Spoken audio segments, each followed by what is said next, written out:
नहीं आवाज है चेक करते हैं।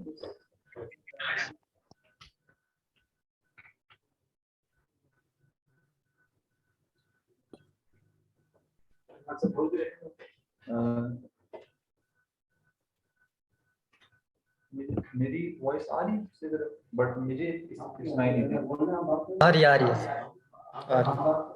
हाँ just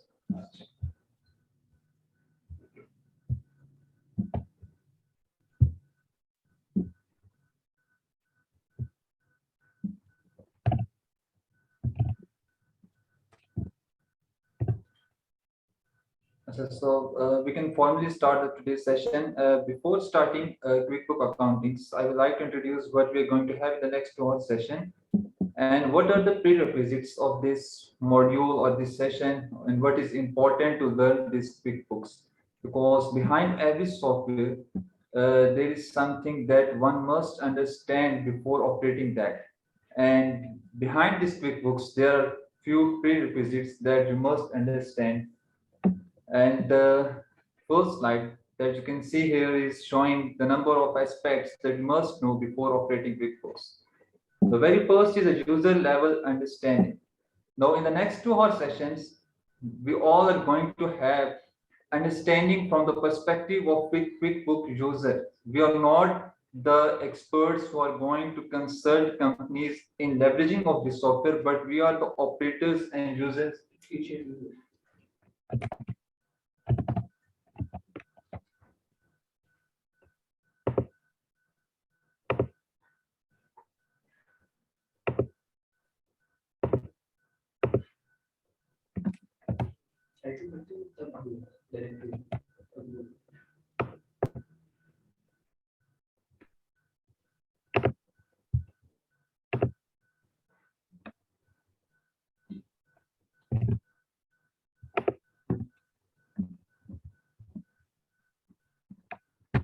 Now, what is the prerequisite of this training?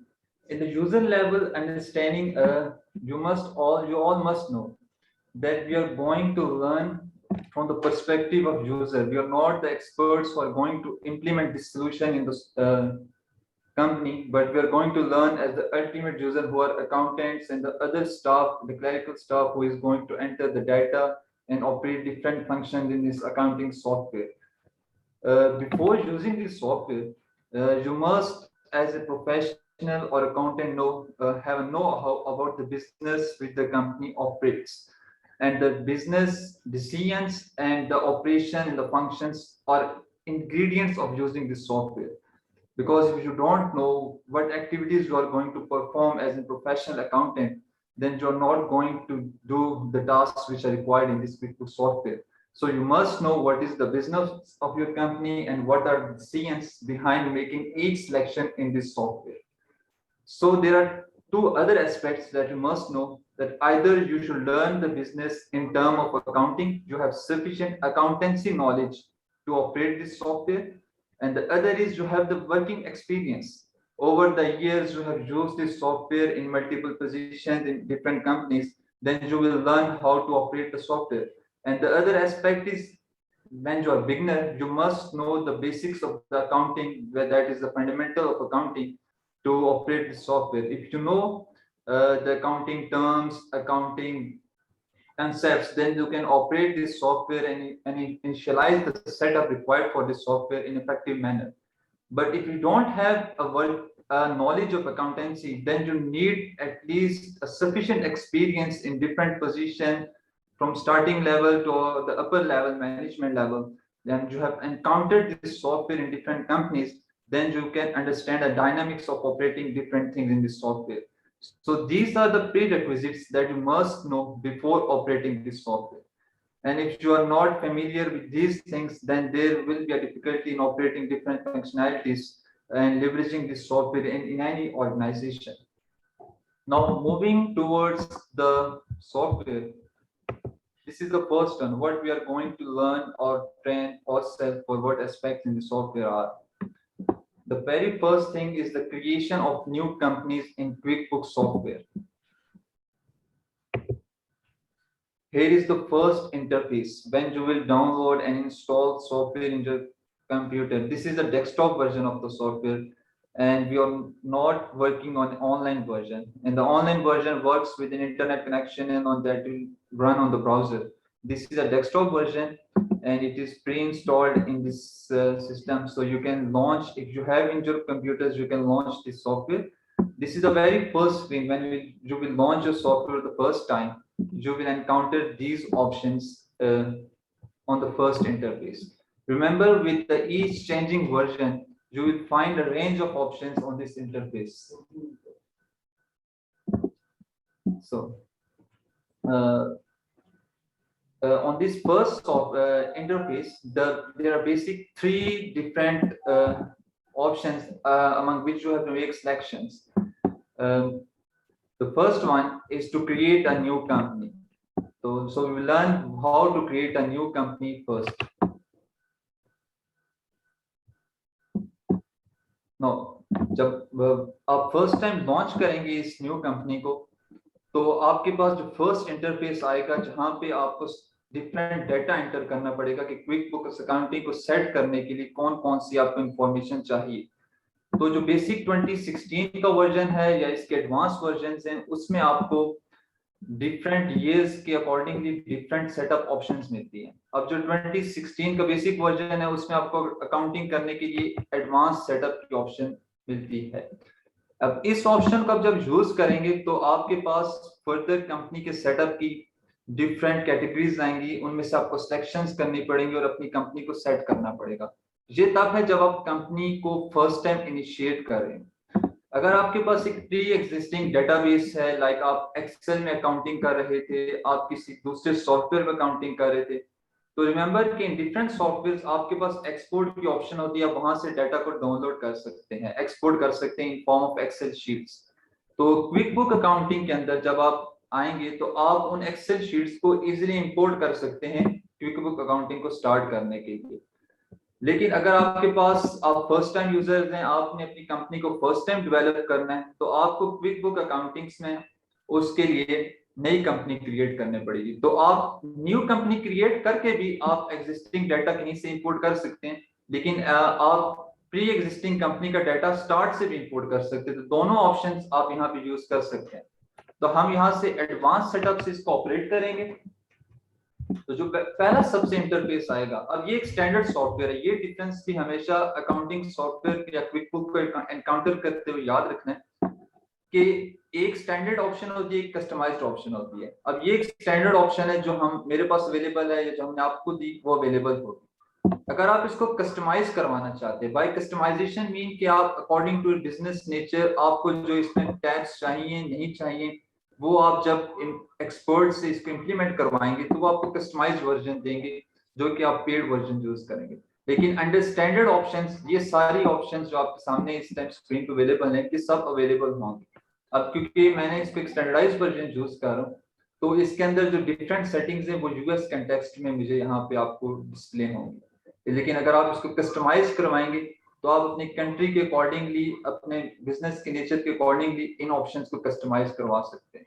ठीक है, तो जहां जहां पे स्टेरिक साइन आपको नजर आएगा किसी भी ऑप्शन के साथ, वो आपको मैंडेटरी है फिल करना कंपनी क्रिएट करने के लिए। एंड जहां पे स्टेरिक रिक्वायर्ड नहीं है, जहां पे स्टेरिक मार्क नहीं है किसी हेडिंग के साथ, तो किसी ऑप्शन के साथ, वहां पे मैंडेटरी नहीं है कि आप उसको फिल करें। तो अब यहाँ पे कंपनी नेम है, तो मैं फॉर एग्जांपल इसको कंपनी नेम दे देता हूँ कार मैन्युफैक्चरिंग कंपनी।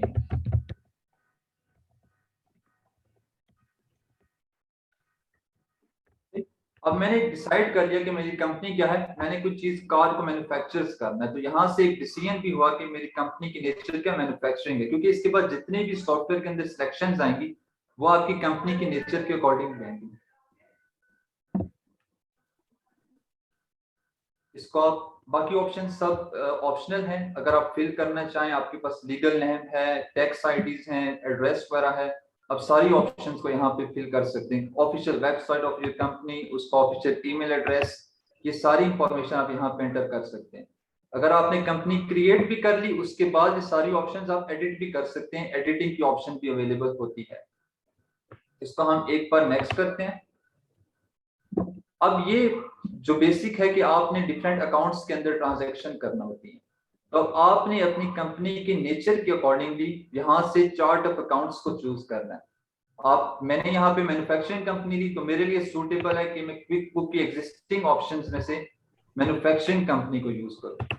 अब इसका मुझे बेनिफिट क्या होगा, जब मैंने ट्रांजैक्शंस करनी है तो जो अकाउंट्स होते हैं मैन्युफैक्चरिंग कंपनीज के अंदर यूज होते हैं, सेल्स के, परचेज के, एक्सपेंसेस के, एसिड्स के, वो सारे पहले से वहां पे बिल्ड होंगे। और अगर नहीं होते तो वहां पे ऐड न्यू की ऑप्शन होगी जो हम लर्न करेंगे, वो वहां से हम उनको एनेबल कर देंगे। लेकिन मैं अगर आपने कोई और कंपनी क्रिएट करनी है, services, non profit organisation, merchandising company, तो आपके पास जो भी अवेलेबल लिस्ट होगी इसमें से आप डिफरेंट सिलेक्शंस कर सकते हैं। तो मैंने मैन्युफैक्चरिंग कंपनी का टाइटल दिया, तो मैं यहाँ पे मैन्युफैक्चरिंग को चूज कर लूंगा। अब होगा ये कि जब कंपनी में क्रिएट कर लूंगा तो मेरे पास ऑलरेडी अकाउंट्स आ रहे होंगे, एग्जिस्टिंग अकाउंट्स मैन्युफैक्चरिंग कंपनी के।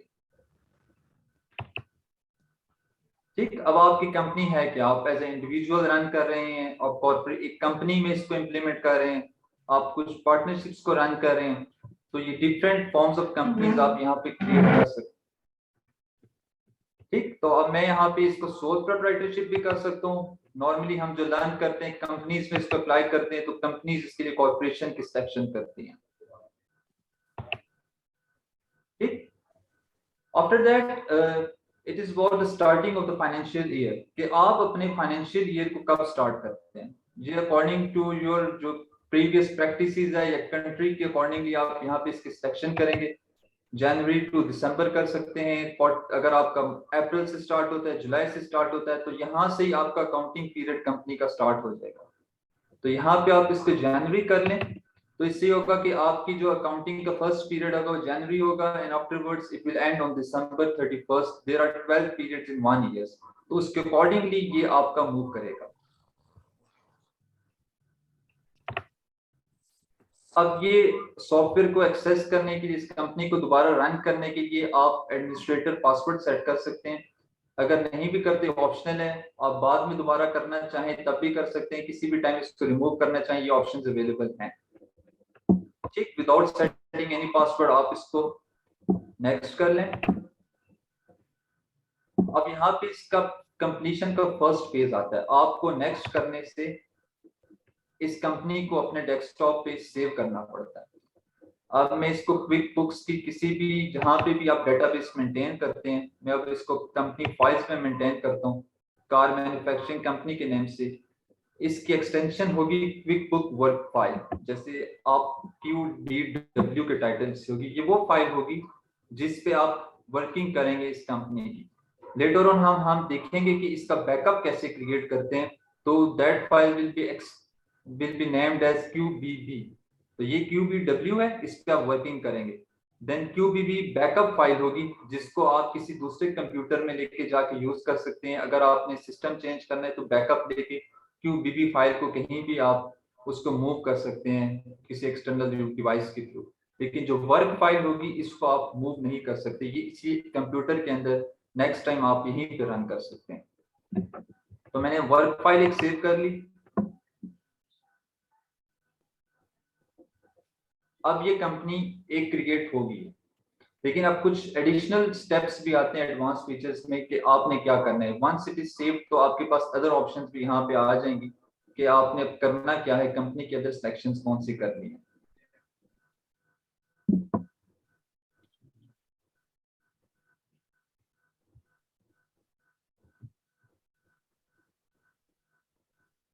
ठीक, अब उसने सेटअप कंप्लीट कर दिया, वर्क फाइल आपकी क्रिएट कर दी है। तो अब आपके पास कस्टमाइजेशन की कुछ ऑप्शंस आएंगे कि आपको इस सॉफ्टवेयर के अंदर क्या क्या चाहिए, क्या क्या नहीं चाहिए। आप इस सेटअप गाइड को एंड भी कर सकते हैं, आप कंपनी पे डायरेक्टली भी जा सकते हैं। लेकिन अगर आपने कुछ सिलेक्शंस करनी है तो आप नेक्स्ट करें तो अलाउ करेगा कि आपकी कंपनी प्रोडक्ट्स में डील करती है या सर्विसेज टाइप होगा। इसका बेनिफिट ये होता है कि आपने अगर पहले डिसाइड कर लिया आपने प्रोडक्ट्स पे करना है, तो आपके पास जो अकाउंट्स के टाइटल होंगे वो प्रोडक्ट्स के नेचर के आएंगे। सेल्स अकाउंट आ जाएगा, इस तरह से अकाउंट्स की लिस्टिंग आएगी। अगर आप सर्विसेज की कंपनीज के साथ जाते हैं तो आपके पास जो अकाउंट इनकम का टाइटल आएगा वो सर्विसेज कंपनी के अकॉर्डिंगली आ जाएगा। रेंटल्स की जो सर्विस इनकम होती है, तो जो अकाउंट टाइटल्स हैं वो लिंक्ड होते हैं आपकी सिलेक्शन से। मैंने पहले मैन्युफैक्चरिंग किया, मैन्युफैक्चरिंग में प्रोडक्ट्स होती हैं तो मैं प्रोडक्ट्स को यहाँ कर लेता हूँ। अगर वहां पे मैं इसको बोथ ऑप्शन भी कर सकता हूँ, अगर मैंने कुछ सर्विसेज भी साथ देनी है तो मैं दोनों ऑप्शन को यहाँ पे एनेबल कर लूंगा। तो अब मेरे जो अकाउंट्स की लिस्ट है वो सर्विसेज और प्रोडक्ट्स के अकॉर्डिंगली ऑल्टर होगी, मुझे शो होगी।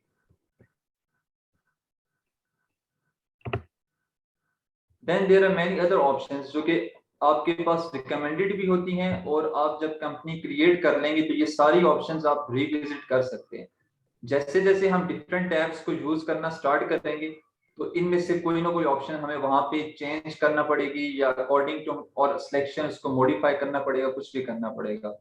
तो जब आप कंपनी क्रिएट कर रहे हैं जो भी डिफॉल्ट पे रिकमेंडेड आपको ऑप्शंस अवेलेबल होती हैं आप नॉर्मली उनके साथ क्रिएट कर लेते हैं, और रिकमेंडेड वही होती हैं जो बिजनेस में यूज होती हैं। लाइक सेल्स टैक्स आपकी कंपनी में होगा ही होगा, तो आपने उसके लिए जैसे ही करना है तो ये ऑप्शन आपकी कंपनी में एनेबल हो जाएगी कि आप सेल्स टैक्स अप्लाई करते हैं।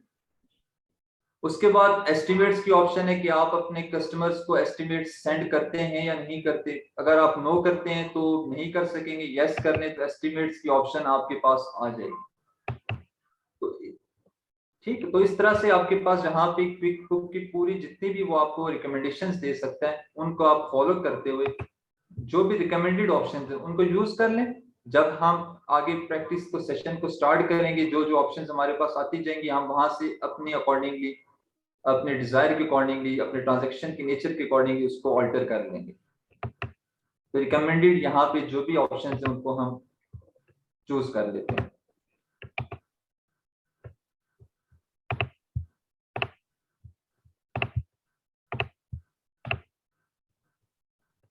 इस सेटअप को आप फिर कंप्लीट कर लें। देन इट विल आस्क कि आपका स्टार्टिंग फिस्कल ईयर कब होता है। तो 1/1/21 मींस 1 जनवरी। आपने जनवरी किया हुआ था तो 1 से इसको स्टार्ट करना है एंड इसको कंप्लीट करना है। अब ये कंप्लीशन से पहले आपको ऑप्शन भी दे रहा है कि आपने चार्ट ऑफ अकाउंट्स की जो लिस्ट है ये आपको रिकमेंडेड अकाउंट्स हैं जो मैन्युफैक्चरिंग कंपनी के अवेलेबल है, आप यहाँ से इनको एनेबल डिसेबल कर सकते हैं। आपको सेल्स अकाउंट नहीं चाहिए, आपने अपना बनाना है, इसको यहाँ से डिसेबल कर दें तो आप बाद में अपना सेल्स अकाउंट क्रिएट कर सकते हैं। तो आपको अगर सेल्स डिस्काउंट अकाउंट चाहिए तो इसको एनेबल कर लें, टिक मार्क कर लें, तो आपके पास लिस्ट में ऑलरेडी पहले से अवेलेबल होगा कि आपकी कंपनी सेल्स डिस्काउंट अकाउंट को यूज करेगी। तो ये आप जब एक अकाउंटेंट इस सॉफ्टवेयर को अप्लाई करता है तो पहले से डिसाइडेड होता है कि कौन कौन से हमने अकाउंट्स को यूज करना है। एंड कोई भी कम्प्लेक्स ट्रांजैक्शन अराइव होती है तो आप इन अकाउंट्स को मॉडिफाई कर सकते हैं या न्यू अकाउंट भी क्रिएट कर सकते हैं, जो हम आगे सीखेंगे कि न्यू अकाउंट्स कैसे क्रिएट करते हैं। तो जो भी रिकमेंडेड आपको यहाँ पे पहले से हैं उनको आप चूज कर लें एंड आफ्टरवर्ड्स जब हम अपने ट्रांजैक्शंस पे आएंगे तो जो अकाउंट हमें रिक्वायर होगा हम उसी में ट्रांजैक्शन करेंगे, या पहले से एग्जिस्टिंग नहीं होगा तो हम न्यू क्रिएट कर लेंगे।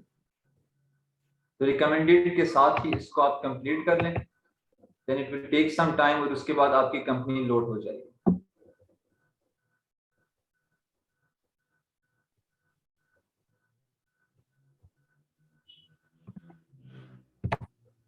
ठीक,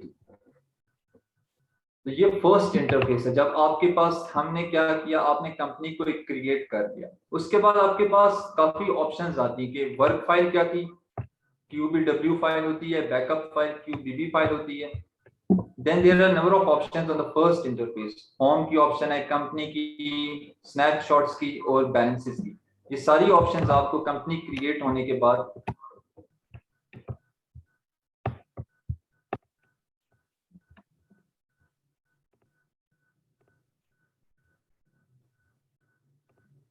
ऑन लेफ्ट साइड मिलती हैं। यहाँ पे आपकी कंपनी क्रिएट होगी, यहाँ पे होम की ऑप्शन है, कंपनी की एड ट्रैक, ये शॉर्टकट्स हैं सारी जो नॉर्मली डिफॉल्ट वर्जन्स में आपको अवेलेबल मिलेंगे। इनको आप कस्टमाइज कर सकते हैं, लेकिन जब भी आप न्यू कंपनी इनिशियलाइज करेंगे तो आपको इनके साथ वर्कआउट करना पड़ेगा। देन लास्ट में कस्टमाइजेशन की ऑप्शन आती है, आप इनकी जितनी भी ऑप्शंस हैं उनको चेंज कर सकते हैं। लाइक अगर कस्टमाइज को आप क्लिक करेंगे तो आपको इनमें से कोई ऑप्शन ऐड एंड रिमूव करनी है, तो यहाँ से किसी को भी क्लिक करें, उसको ऐड एडिट कर लें तो आपकी ऑप्शन चेंज हो जाएंगी। ठीक, तो हम इन्हीं स्टैंडर्ड ऑप्शंस के साथ वर्किंग करते हैं। जो सबसे टॉप पे है that is the home page, और इसमें इनसाइट्स आते हैं जो कि डिफरेंट एक्टिविटीज को आपके पास शो करता है कंपनी की।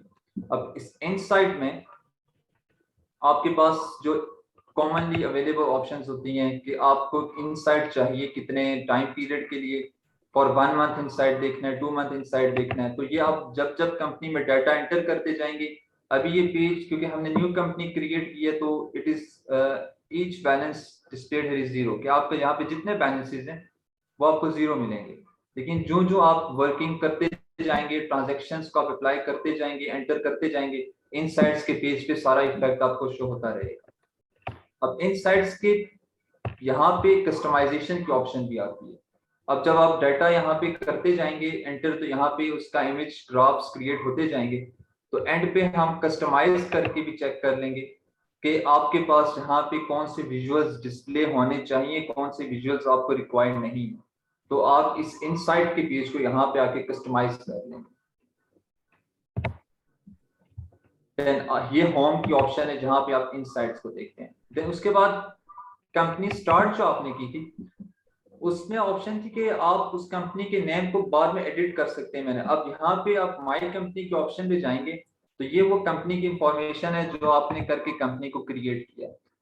तो अब आप इसके अकाउंट्स को भी यहाँ से मैनेज कर सकते हैं और ये इसकी इंफॉर्मेशन है। अब आप इसको एडिट करना चाहें तो एक कॉर्नर पे आपको ऑप्शन दे देगा एडिट करने का, तो एडिट को क्लिक करें। कंपनी का नेम चेंज करना है, उसकी कोई भी लीगल नेम चेंज करना है, कंपनी इंफॉर्मेशन चेंज करनी है जो हमने पहले ब्लैंक छोड़ दिया था, तो आप ये सारी ऑप्शंस इसमें कस्टमाइज कर सकते हैं जो आपने इनिशियली सेट की थी कंपनी को क्रिएट करते।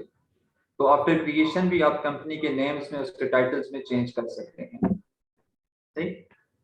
देन उसके बाद ये कुछ ऑप्शंस आती हैं बेसिक में। इनकम ट्रैकर क्या होता है कि आप कस्टमर्स के साथ ट्रांजैक्शन करते जाएंगे, ये इनकम ट्रैकर की टैब्स यहाँ पे फिल होती जाएंगी। ये इनकम ट्रैकर की टैब्स मींस कस्टमर के साथ जो ये ट्रांजैक्शन करेंगे, जिस नेचर की ट्रांजैक्शन करेंगे, उसका बैलेंस यहाँ पे ऑटोमेटिकली अपडेट होता रहेगा। अगर आप बिल ट्रैकर करेंगे तो ये वेंडर्स के साथ जितनी भी आपकी ट्रांजैक्शंस होंगी, ये 2 डिफरेंट साइट्स को आप यहाँ पे डील कर रहे होंगे। एक आपके कस्टमर्स होंगे, एक आपके वेंडर्स होंगे। तो इनकम कस्टमर से आती है तो वो आप सारी उसकी डिस्प्लेज आपको यहाँ पे मिलेंगे कि आपने कस्टमर के साथ जो ट्रांजैक्शंस की हैं उनका इफेक्ट क्या आता है आपके फाइनेंशियल्स पे, वो आप यहाँ पे चेक करेंगे। देन अगर आप बिल ट्रैकर करते हैं तो वेंडर्स के साथ जितनी ट्रांजैक्शंस होंगी उनका इम्पैक्ट आपको यहाँ पे मिलेगा कि उसका यहाँ पे क्या करंट बैलेंसेस क्या है और उसके ओवरड्यू बैलेंसेस कितने हैं। देन उसके बाद स्नैपशॉट पेज आपके पास अवेलेबल होता है जो कि कस्टमाइजेबल होता है, जिसके अंदर आपके पास कंपनी की सारी एक्टिविटीज शो हो रही होती हैं। अभी नो डाटा यहाँ पे, हम जो ही कोई ट्रांजैक्शन करेंगे उसके साथ 1-2 बार हम स्नैपशॉट्स को भी देख लेंगे कि स्नैपशॉट डाटा की एंट्रीज के साथ साथ ये सारी टैब्स अपडेट होती रहेंगी।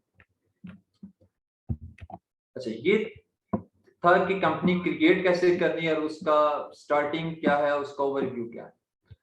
कंपनी क्रिएट करने के बाद जो फर्स्ट डिसीजन होता है, फर्स्ट काम होता है क्विकबुक सॉफ्टवेयर के अंदर या किसी भी अकाउंटिंग सॉफ्ट के अंदर जो प्रैक्टिस होती है कि आप अपने चार्ट ऑफ अकाउंट्स की लिस्ट को सेटल डाउन करते हैं। आप यहाँ पे लिस्ट की ऑप्शन पे जाएं, चार्ट ऑफ अकाउंट्स को क्लिक कर लें, तो एक एक्सटेंडेड लिस्ट आपके पास अवेलेबल होती है जो कि प्री एग्जिस्टिंग लिस्ट है कि आपकी कंपनी जो ट्रांजैक्शंस करना चाह रही है वो इन अकाउंट्स के अंदर ट्रांजैक्शंस कर सकती है। और ये स्टैंडर्ड मैन्युफैक्चरिंग कंपनी को मैंने क्लिक किया था, उसके अकॉर्डिंगली पहले से यहाँ से अवेलेबल चार्ट ऑफ अकाउंट्स की लिस्ट है। अगर वहां से मैं सबको वहां पे अनचेक कर देता तो मेरे पास ब्लैंक लिस्ट आ जाती, मुझे सारे खुद से न्यू क्रिएट करना पड़ती। अब मैं चाहूँ तो इनको एडिट कर सकता हूँ, एक नया अकाउंट यहाँ पे ऐड भी कर सकता हूँ। अब ये सारी एक्टिविटीज कैसे होती हैं, हमने चार्ट ऑफ अकाउंट्स में अकाउंट क्रिएट करना चेक करना है, अकाउंट को एडिट कैसे करते हैं, एक्टिवेट और डीएक्टिवेट अकाउंट्स कैसे करते हैं, उनके बैलेंसेस को कैसे सेट करते हैं और उनकी कस्टमाइजेशन कैसे करते हैं, ये चीज लर्न करनी है। अब यहाँ पे आपके पास एक अकाउंट्स का ऑप्शन आता है, इसमें न्यू की ऑप्शन आती है। अब न्यू की ऑप्शन करने से आपके पास स्टैंडर्ड ऑप्शंस आती हैं कि आपने यहाँ पे जो अकाउंट्स क्रिएट करने, आइदर वो इनकम अकाउंट होगा, वो एक्सपेंस अकाउंट होगा, फिक्स्ड एसेट का अकाउंट होगा, बैंक होगा, लोन होगा, किस नेचर का अकाउंट होगा। और एक्सटेंडेड लिस्ट भी अवेलेबल होती है कि रिसीवेबल्स होगा, पेबल होगा। तो यहाँ से आपको अप्रोप्रिएट और माइन्यूट सिलेक्शन करनी पड़ती है कि आप एक्यूरेटली अपने अकाउंट्स को बिल्ड करें। तो अगर आप फिक्स्ड एसेट को क्रिएट करते हैं तो कुछ ऑप्शंस यहाँ पे ये ऑटोमेटिकली आपको डिस्प्ले करेगा कि फिक्स्ड एसेट्स में ये अकाउंट्स इंक्लूडेड होते हैं। अगर किसी अकाउंट पे डाउट है, मींस कैश कहाँ पे आएगा, तो किसी भी को यहाँ पे क्लिक करके चेक करें तो वो आपको शो करेगा कि यहाँ पे आ सकता है कि नहीं। अब बैंक को आप क्लिक करेंगे तो पेटी कैश, सेविंग अकाउंट्स वगैरह यहाँ पे आप क्रिएट करते हैं। देन आप लोन्स को चेक करें तो वो भी मल्टीपल आपको यहाँ पे मोर करके आपको काफी ऑप्शन दे देगा कि लोन्स कौन कौन से आप ऐड कर सकते हैं। तो यहाँ पे किसी भी अकाउंट को ऐड करने के लिए फॉर एग्जांपल हमने इनकम अकाउंट ऐड करना है, इनकम को क्लिक किया, वो आपको बताएगा कि प्रोडक्ट की सेल से इनकम आ रही है, सर्विसेज, क्योंकि मैंने कंपनी क्रिएट करते हुए बोथ ऑप्शंस को यूज किया था कि मेरी company both product and services में डील करती है।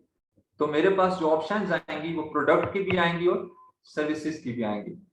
तो मैं इसको कंटिन्यू करता हूं। तो अब अकाउंट टाइप इज इनकम और account name is product sales.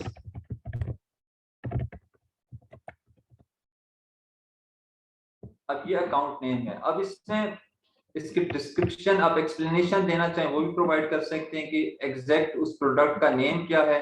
ये ऑप्शनल है कि आपने जो सेल्स की है ये किसी प्रोडक्ट ए कर लें, कोई मैन्युफैक्चरिंग ऑफ कार कर ले, कार सेल्स। तो ये जो प्रोडक्ट सेल्स की इनकम अकाउंट होगा, जब भी आप कार को सेल करेंगे आप इस अकाउंट को यूज करेंगे। तो ये एक अकाउंट ऐसे क्रिएट करना है। इसको आप सेव एंड क्लोज करें तो आपकी अवेलेबल लिस्ट में प्रोडक्ट सेल्स इनकम की कैटेगरी में यहाँ पे डिस्प्ले हो जाएगा। इस तरह से आप जितने भी अकाउंट क्रिएट करना चाहें कर सकते हैं। अब यहाँ पे एक नेम के साथ सारे डिस्प्ले हो रहे हैं। क्विक बुक्स के अंदर आप इन अकाउंट्स को नंबर्स भी असाइन कर सकते हैं कि इससे पहले एक नंबर्स की ऑप्शन हो कि 1 is for capital stock, second is for other account. तो जितने भी नंबर्स होते हैं ये एक सेट गाइड आपको रिकमेंड करता है इंटुइट क्विक बुक्स। मैं आपको डिस्प्ले करता हूँ।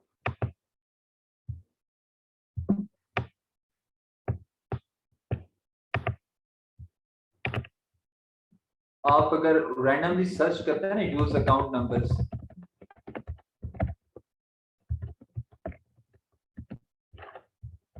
इन क्विक बुक डेस्कटॉप, तो आपके पास अकाउंट नंबर्स की रिकमेंडेड लिस्ट होती है कि आप कौन कौन से नंबर्स असाइन करें क्विक बुक्स में कौन सी अकाउंट्स को।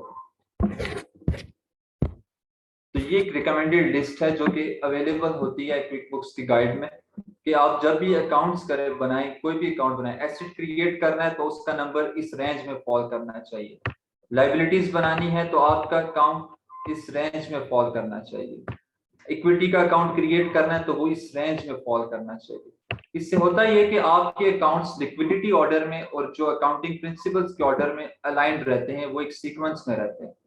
तो अब यहाँ पे जो अकाउंट की रेंज है आपके सॉफ्टवेयर के अंदर यहाँ पे ऑन लेफ्ट साइड वो अवेलेबल नहीं है, लेकिन आप इसको एनेबल कर सकते हैं। इसके लिए आप एडिट को क्लिक करें, प्रेफरेंसेस पे मूव करें, अकाउंटिंग में जाएं, company preferences and use account number. तो ये स्टेप करने से आपके पास यहाँ पे अकाउंट्स टाइटल आ जाएंगे और उनकी आईडीज आ जाएंगी कि किस आईडी के साथ कौन सा अकाउंट है। अब यहाँ पे फिक्स्ड एसेट्स की क्लास है तो उसको 10,000 से लेके 20,000 का नंबर असाइन हुआ है। इसी तरह से 20,000 ऑनवर्ड्स 30,000 आपके पास लाइबिलिटीज हैं। ये जितने भी अकाउंट्स नंबर यहाँ पे असाइंड हैं ये इस बेसिक क्राइटेरिया को फॉलो करके यहाँ पे ऐड हुए हैं। तो अब आपने अगर अपना न्यू अकाउंट क्रिएट करना है कोई भी अकाउंट, तो उसको आपने जो रेंज असाइन करनी है वो इनके साथ अलाइन करके असाइन करनी है। रैंडमली कोई भी नंबर असाइन नहीं कर देना। लाइक अगर आप, मैंने प्रोडक्ट सेल्स किया था, अब मुझे इसके साथ 32,000 पहले से क्रिएटेड है तो अराउंड 40 की रेंज में मुझे यहाँ पे एक नंबर असाइन करना चाहिए। तो इस तरह से कोई भी अकाउंट क्रिएट करेंगे। अब मैं एक अकाउंट क्रिएट करता हूँ एसिड अकाउंट। तो एसिड इज इन 15,000, तो ऑन 16,000 एक एसिड अकाउंट होना चाहिए। तो एक न्यू अकाउंट क्रिएट करें, फिक्स्ड एसिड क्रिएट करें, कंटिन्यू करें। तो यहाँ पे टॉप पे अकाउंट की ऑप्शन आती है। अब यहाँ पे इसको मैं 14,000 करता हूँ एंड टाइटल दे देता हूँ लैंड का।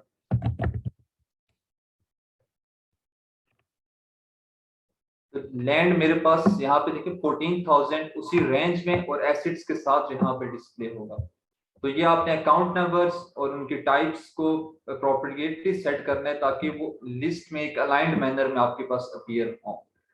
अब जो एसेट्स होते हैं, अगर आप एक पहले से आपके पास कंपनी ऑपरेशनल थी और आप उनके बैलेंसेस वहां से इंपोर्ट करना चाहते हैं, तो आपको उसके बैलेंसेस स्टार्ट में एंटर करने की ऑप्शन भी अवेलेबल यहाँ पे मिलती है। फॉर एग्जांपल आपके पास लैंड था और आपके पास एक पहले से एक अमाउंट पड़ी है कि आपके पास 1 मिलियन का लैंड है, तो आप इसका बैलेंस यहाँ पे ऐड भी कर सकते हैं कि आप यहाँ पे अकाउंट क्रिएट करते हुए एंटर ओपनिंग बैलेंस कर लें।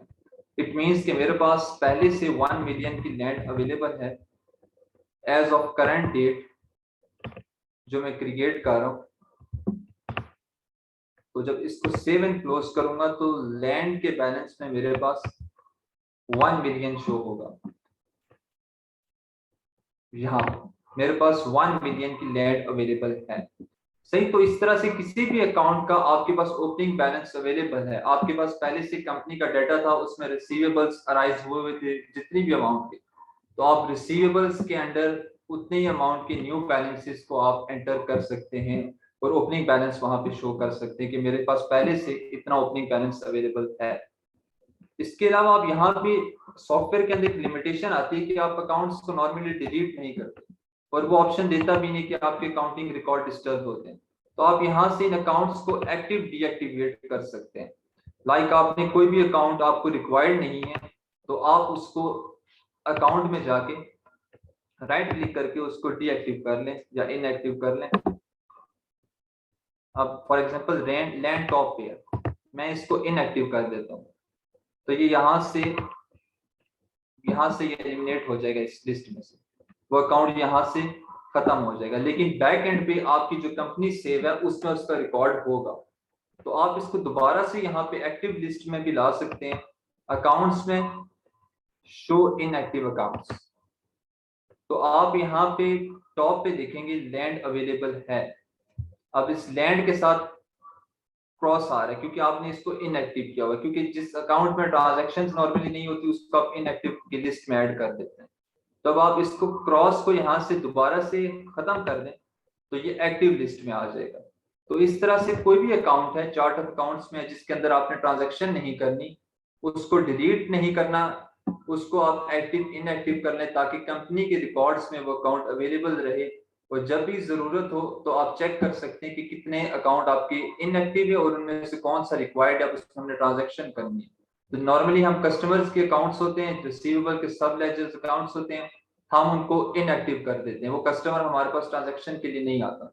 हम उनके अकाउंट्स को डिलीट नहीं करते, इनएक्टिव स्टेटस पे लेके चले जाते हैं और जिस दिन हमें रिक्वायर्ड हो कस्टमर दोबारा हमारे पास ट्रांजैक्शन करने आ जाए हम उसको इनएक्टिव लिस्ट से एक्टिव लिस्ट में ले आते हैं ताकि वो अकाउंट में हम दोबारा से ट्रांजैक्शन कर सके। इसके अलावा आपने किसी भी अकाउंट की स्पेसिफिकली मेंशन करके ट्रांजैक्शंस को सर्च करना है तो वो ऑप्शन भी आपको चार्ट ऑफ अकाउंट्स में मिलेगी। फॉर एग्जांपल मैंने लैंड की ही जिसके अंदर मैंने 1 बिलियन ओपनिंग बैलेंस शो किया, ट्रांजैक्शंस को फाइंड करना, तो यहाँ पे आपके पास फाइंड ट्रांजैक्शंस की ऑप्शन भी है। अब आप यहाँ पे लैंड करेंगे तो आपके पास वो लैंड में जितनी भी आप ट्रांजैक्शंस करेंगे वो आपको शो कर देगा। मैंने लैंड में एक ट्रांजैक्शन की थी, लैंड यहाँ पे चूज किया और उसको फाइंड कर दिया तो यहाँ पे उसकी एक ट्रांजैक्शन मेरे पास शो होने लगी। इसके अलावा जितने भी अकाउंट से हमने अभी तक उनमें कोई ट्रांजैक्शन नहीं की तो बेशक फाइंड करते रहें, ये लिस्ट ब्लैंक रिटर्न होगी। हम साथ साथ ट्रांजैक्शन नहीं करेंगे तो ये लिस्ट के अंदर जब भी फाइंड करेंगे आपको उसके अकाउंट से रिलेटेड सारी ट्रांजैक्शंस यहाँ पे शो होना स्टार्ट हो जाएंगे।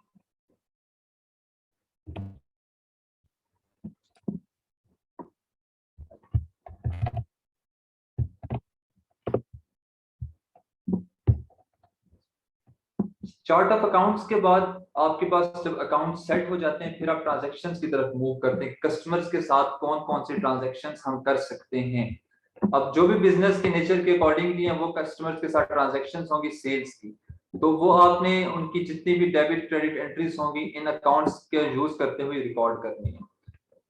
चार्ट ऑफ अकाउंट्स के बाद नेक्स्ट स्टेप इज कि आप कोई भी जर्नल एंट्रीज पास करके टेस्ट करें कि either chart of accounts properly work कर रहे हैं कि नहीं। तब यही आपके पास चार्ट ऑफ अकाउंट्स की लिस्ट है।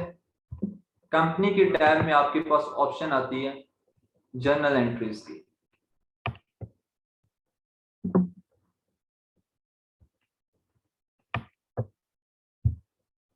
अब ये आपके पास जर्नल एंट्रीज जर्नल फॉर्मेट है। अब कोई भी जर्नल एंट्री करेंगे किसी भी अकाउंट को यूज करके करेंगे, इसका impact simultaneously real time accounting QuickBooks में by default real time impact है। कुछ कस्टमर सॉफ्टवेयर होते हैं जिनके अंदर कस्टमाइजेशन की ऑप्शन होती है, वहां बैच अकाउंटिंग वर्क करती है। ये प्रॉपर्ली रियल टाइम पे वर्क करता है। आपने इसके अंदर ट्रांजैक्शन कर दी, साइमल्टेनियसली उसका इम्पैक्ट आपको लेजर अकाउंट्स में फाइनेंशियल रिपोर्ट्स में आपको डिस्प्ले होगा।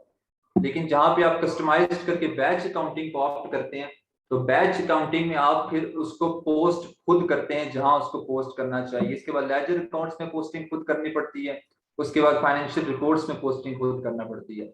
लेकिन ये क्योंकि रियल टाइम पे वर्क करता है, तो आप जो ही ट्रांजैक्शन को एंटर करेंगे उसका इम्पैक्ट आपके पास फाइनेंशियल रिपोर्ट्स तक आपको शो होगा। ये रियल टाइम अकाउंटिंग पे वर्क करता है। अब यहाँ पे ट्रांजैक्शन एग्जांपल के लिए यहाँ पे लिखिए कि कार है फॉर 10,000।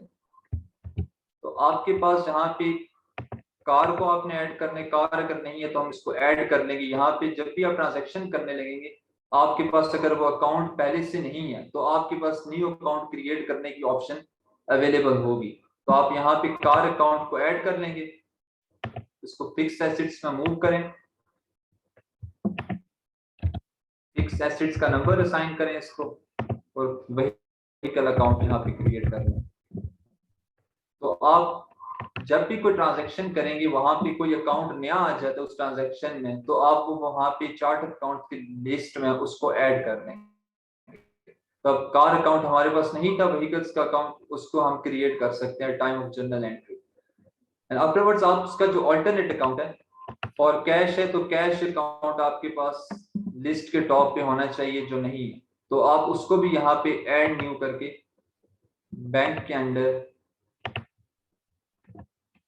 कैश अकाउंट को एसेट की सीरीज में रिकॉर्ड कर सकते हैं। इसकी अमाउंट इज 5,000।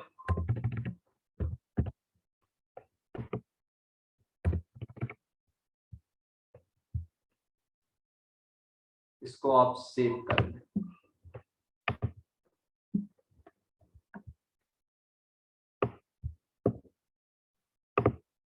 इस ट्रांजैक्शन को सेव करने के बाद आप चार्ट ऑफ अकाउंट्स की लिस्ट में जाएंगे, तो आपने वहां पे देखना है इमीडिएट इफेक्ट के साथ आपके अकाउंट्स अपडेटेड होंगे। आपने 5,000 की व्हीकल में ट्रांजैक्शन की है, तो व्हीकल के अकाउंट में 5,000 डिस्प्लेड होगा अगेंस्ट योर कैश फ्लो। तो ये रियल टाइम अकाउंट ऐसे ही वर्क करता है कि रियल टाइम अकाउंटिंग में आपने एक ट्रांजैक्शन की तो इसका इम्पैक्ट आपको हर जगह शो होगा। उसके बाद अगर आप किसी भी रिपोर्ट पे जाते हैं,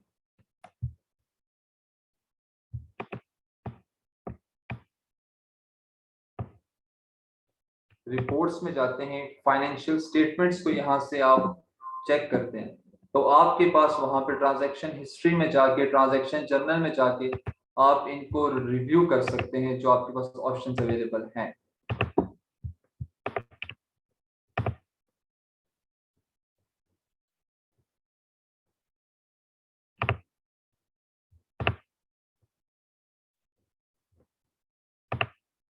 अब जब इसको डिस्प्ले करेंगे तो आपने जो ट्रांजैक्शंस की हैं जर्नल की फॉर्म में, वो आपके पास एंड तक फाइनेंशियल स्टेटमेंट्स तक साइमल्टेनियसली अप्लाई हो जाती हैं, तो उनकी रिपोर्ट्स भी साथ साथ जनरेट हो जाती हैं।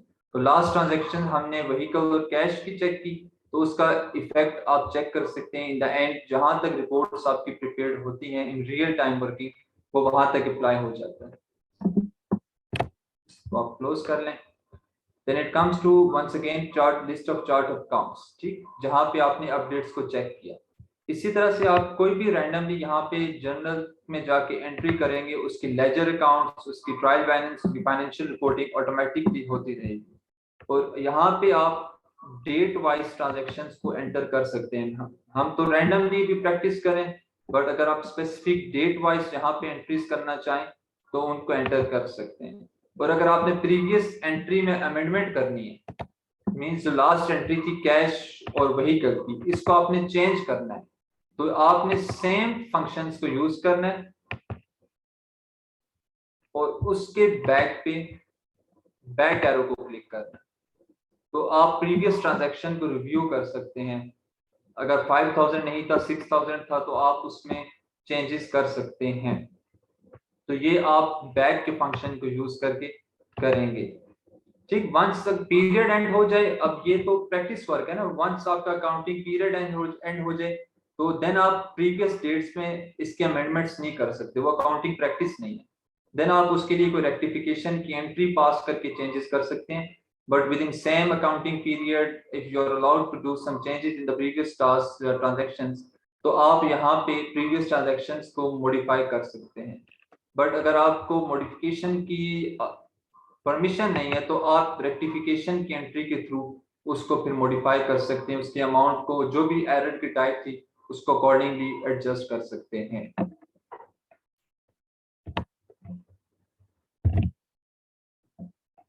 दिस वाज अबाउट कि जर्नल एंट्रीज आप कैसे क्रिएट करते हैं।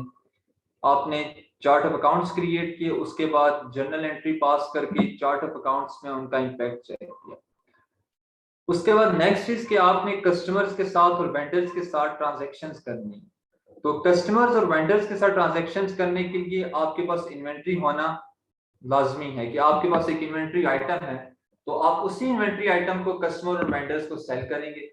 आप इसलिए प्री रिक्विजिट है कि आप कस्टमर के साथ ट्रांजैक्शन को अप्लाई करने से पहले और वेंडर्स के साथ ट्रांजैक्शन को परफॉर्म करने से पहले आप इन्वेंट्री आइटम्स अपने सिस्टम में, अपने क्विक बुक सॉफ्टवेयर में एंटर कर लें। और इन्वेंट्री आइटम्स आपकी कंपनी के नेचर के अकॉर्डिंगली होंगे। आपकी कंपनी, या मेरे पास कार मैन्युफैक्चरिंग की कंपनी है तो मैं मैन्युफैक्चर करता हूँ तो मेरी इन्वेंट्री के आइटम्स के अकॉर्डिंगली मैं चूज करूंगा और वहां पे एंटर करूंगा। अब इसके लिए आप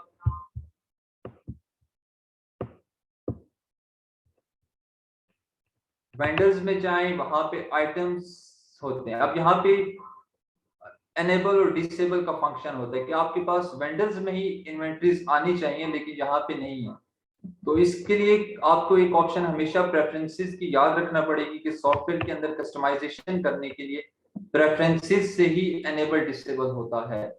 अब मैंने इन्वेंट्री आइटम्स की एंट्रीज को एनेबल करना है तो मैं यहाँ पे जाके चेक करूंगा ऑप्शन को कि इन्वेंट्री आइटम्स को मैं परचेज ऑर्डर क्रिएट करने, सेल्स ऑर्डर क्रिएट करने, तो प्रेफरेंसेस में जाके मैंने इस ऑप्शन को एनेबल कर लिया। अब जब मैं इसको एनेबल करूंगा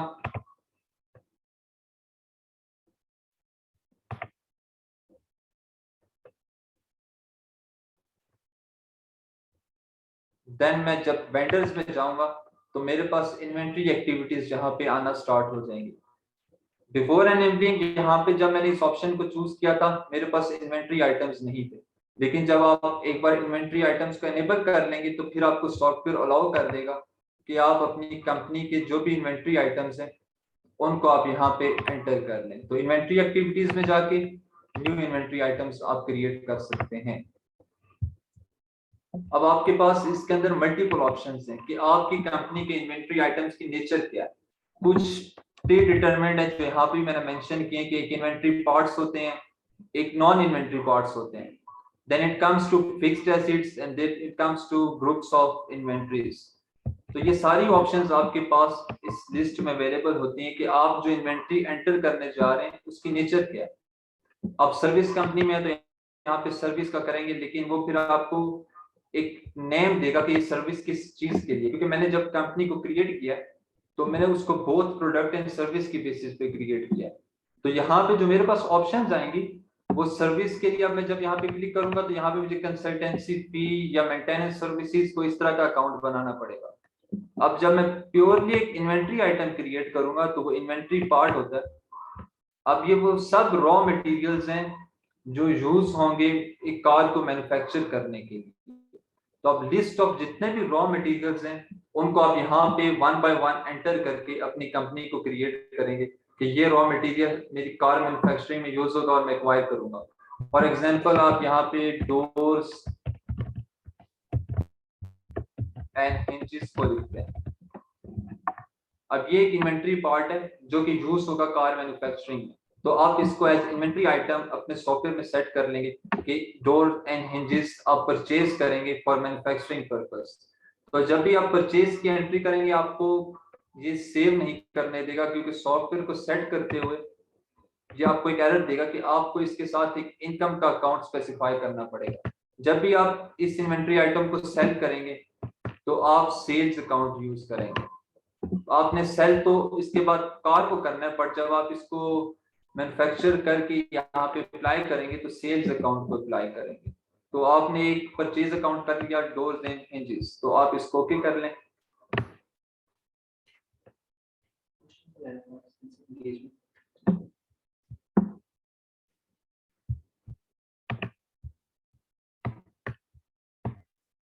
सही, जब आपने एक इन्वेंटरी आइटम को क्रिएट कर लिया तो आपके पास इसकी एक लिस्ट क्रिएट हो जाएगी इन इन्वेंटरी आइटम्स की। तो ये कंप्लीट लिस्ट में आप इसको व्यू कर सकते हैं कि आपने कौन सा इन्वेंटरी आइटम यहाँ पे क्रिएट किया।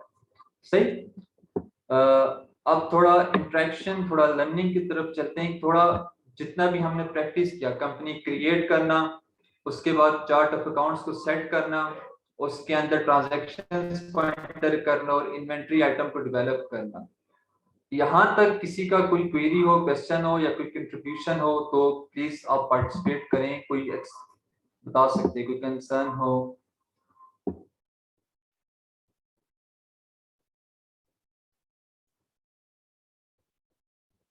किसी भी पार्टिसिपेंट का अगर कोई क्वेरी है related to chart of accounts, उसके अंदर एंट्रीज कैसे होती हैं, या कोई एडिशनल अकाउंट के मेंटेनेंस के रिलेटेड, इन्वेंटरी आइटम की क्रिएशन से रिलेटेड, कोई भी किसी का कोई क्वेश्चन, कोई क्वेरी हो तो प्लीज यू कैन आस्क।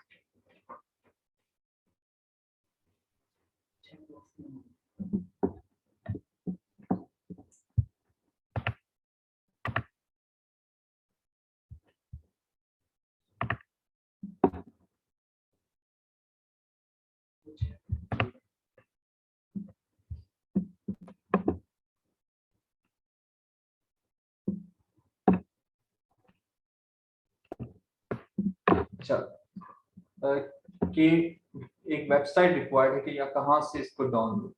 अच्छा, इसको ना आप इंटरव्यू की ऑप्शन जो क्विकबुक्स की वेबसाइट है वहां पे इसका प्रो वर्जन अवेलेबल है, तो आप उसके प्रो वर्जन से जो क्विकबुक की वेबसाइट है वहां पे जाएं। अब वहां से आपको फ्री ट्रायल अवेलेबल होगा। फ्री ट्रायल जो होगा वो 30 डेज के लिए होगा। वो डेस्कटॉप वर्जन भी हो सकता है, वो ऑनलाइन वर्जन भी हो सकता है। तो आप 30 डेज के लिए जो प्रॉपर, जिसके आपको की भी वहां से प्रोवाइड हो जाएगी, आप इंटरव्यू की वेबसाइट पे जाएं, वहां से 30 डेज के लिए एंटरप्राइज या फिर प्रो वर्जन डाउनलोड कर लें। बट वो आपके पास एक की के साथ आएगा, 30 डेज तक प्रॉपरली वर्क करेगा डेस्कटॉप वर्जन। लेकिन अगर आपने उस डेस्कटॉप वर्जन को for longer time period use करना है तो आपको सब्सक्रिप्शन रिक्वायर्ड होगी। अगर आपने उसके अलावा फॉर लर्निंग पर्पस इंस्टॉल करना है तो देन आपको उसके लिए डिफरेंट वेबसाइट्स हैं मींस, लेकिन बट वहां पे आपको कोई प्रॉपर वर्जन नहीं मिलेगा, क्रैक वर्जन मिलेंगे। तो जो बेस्ट पॉसिबल सोल्यूशन है कि आप अपनी प्रैक्टिस के लिए वेबसाइट पे जाएं और वहां से प्रो वर्जन या फिर उसका एंटरप्राइज वर्जन होता है 2021 का अपडेटेड मिलेगा, उसको यूज कर लें। ठीक, उसके बाद the other concern is के how can we transfer QuickBook desktop chart accounts to QuickBook online version। अब इसका भी टेक्निक है कि आपने ऑनलाइन वर्जन को क्विकबुक डेस्कटॉप को ऑनलाइन कैसे करना है। एक तो सिंपल सा है, आपकी क्विकबुक में ऑप्शन आती है, आप अपने क्विकबुक्स को ओपन करें, then go to the company tab and at the bottom of the company tab it is upgrade to latest it is export company file to QuickBook online। आप इसको करेंगे तो आप, क्योंकि मैं तो 2016 वर्जन यूज कर रहा हूँ तो ये मुझे अपग्रेड्स की तरफ ले जाएगा। मैं पहले इसको अपग्रेड करूं, उसके बाद में अपने ऑनलाइन जो मैंने सब्सक्राइब्ड अकाउंट लिया हुआ है वहां पे इसको लिंक करूँ। तो ये क्विकबुक मेरा जो डेस्कटॉप पे है अपडेट करने के बाद ऑनलाइन चला जाएगा। ये ऑप्शन आप सबके पास अवेलेबल हो। जी जी प्लीज। ये जो इसका ऑप्शन बता रहे हैं आप, कंपनी फाइल एक्सपोर्ट करने का ऑप्शन जो है, ये क्या सिर्फ जो एडमिनिस्ट्रेटिव पासवर्ड है सिर्फ उसके अंदर व्यू होता है या हाँ सबके हाँ लिए व्यू होता हाँ, है? ये एडमिनिस्ट्रेटिव पासवर्ड होता है ना, जो एडमिनिस्ट्रेशन करता है वो लॉगिन करेगा तो उसको अवेलेबल आएगा। और इसके अलावा अगर आपने करना है ना, तो एक टेक्निक है उसके लिए। आप पहले इस क्विकबुक फाइल का बैकअप ले लें, देन आप उसको एक दूसरे सॉफ्टवेयर पे जहां पे आप अपना एडमिन क्रिएट कर ले, वहां पे लॉन्च करके वहां से एक्सपोर्ट कर ले। वो एक इनडायरेक्ट टेक्निक है, एक लेंथी प्रोसीजर है। लेकिन अगर आपने प्रॉपरली करना है तो जिसके पास एडमिन लॉगिन है वो लॉगिन करे, तो ये ऑप्शन उसके पास आ रहा होगा। वैसे सही। मेरा इशू ये चल रहा है कि मैं जो मैं कभी यूज कर रहा हूँ वर्जन इसका, उसके जी अंदर जी। मेरे पास एडमिनिस्ट्रेटिव पासवर्ड नहीं है इसका, क्योंकि एक्चुअली वो तो ये सर रनिंग उसका में था आपको मेरा मैं क्विक एक बुक्स। सोल्यूशन थोड़ा लेंथी है। जी वो जी। एक्चुअली ये पहले से चल रहा था, मैं जिस कंपनी में भी जॉब कर रहा हूँ ना ऑलरेडी उस पे अकाउंट्स चल रहे हैं, लेकिन वो हमारी एक रिक्वायरमेंट है कि हमने क्योंकि मल्टी सिटीज में हमारे ऑफिसेज है, हमने बाकी ऑफिसेज को एक्सेस देनी है उसकी। तो वो उसमें जो है हम लोग ट्राई कर रहे हैं उसको एक्सपोर्ट करने की, लेकिन वो ऑप्शन अवेलेबल नहीं है मेरे पास। हाँ, तो एक तो ये लिमिटेशन है कि एडमिनिस्ट्रेटिव पासवर्ड से होगा, लेकिन दूसरा ये सोल्यूशन है सर, आप इसका बैकअप लें ठीक फाइल है, का और एक प्रो वर्जन डाउनलोड कर लें जिसमें आप खुद से एडमिन होंगे। ठीक है, सही। आप एक सॉफ्टवेयर डाउनलोड करें जिसके एडमिन आप होंगे, न्यू उसमें क्रिएट, और उसके अंदर इस बैकअप को लोड करें। ठीक है, सही मीन्स के अब मैं यहाँ पे जाता हूँ, मेरे पास 2016 प्रैक्टिस वर्जन है, मैं यहाँ से मिल जाता है, मैं आपको क्विक बुक सर्च करके करूँ, क्विक बुक्स प्रो वर्जन, हाँ ये मिल जाता है, इंट्यूट की वेबसाइट्स पे होता है ये डेस्कटॉप का वर्जन होता है इनके पास। और ये नॉर्मली यूज ही इसीलिए करते हैं जो प्रैक्टिशनर्स होते हैं, इसको 30 डेज के लिए डाउनलोड किया, अपना डाटा इसमें एंटर किया, ऑनलाइन किया, इसको डिलीट कर दिया। इसको आप यहाँ से डाउनलोड करें, इसकी काफी फाइल है, ये लोड होगा तो यहाँ पे फाइल आ जाएगी एंटरप्राइज प्रो वर्जन की। तो इसको आप डाउन 30 डेज के लिए है ये वाला, इसको आप डाउनलोड करें और आपने एग्जिस्टिंग क्विक बुक का बैकअप लें, उसकी फाइल को इसके अंदर लोड करें और यहां से आपको ये ऑप्शन दे देगा उसको ऑनलाइन करने की। तो ये लेंथी प्रोसीजर है, आपको एक दूसरे लैपटॉप पे ये वाला सॉफ्टवेयर डाउनलोड करना पड़ेगा और इसको इंस्टॉल करना पड़ेगा। देन आप बैकअप रिस्टोर करेंगे, इसका जो बैकअप आप यहाँ से जाके ले सकते हैं, फाइल्स में जाके जो आपने प्रैक्टिस किया होगा एज प्रैक्टिशनर। ठीक है, यहाँ से बैकअप लें, उसको लोकल बैकअप क्रिएट करें, उस लोकल बैकअप को आप डेस्कटॉप पे सेव करें, देन आप उसको दूसरे सिस्टम में लेके जाए जहां पे प्रो वर्जन है, तो वहां से उसको ऑनलाइन कर सकते हैं आप। ये एक अप्रोच है। और जो डायरेक्ट है तो आप एडमिनिस्ट्रेटिव पासवर्ड ले लें जिनके पास एक्सेस है। Thank you sir.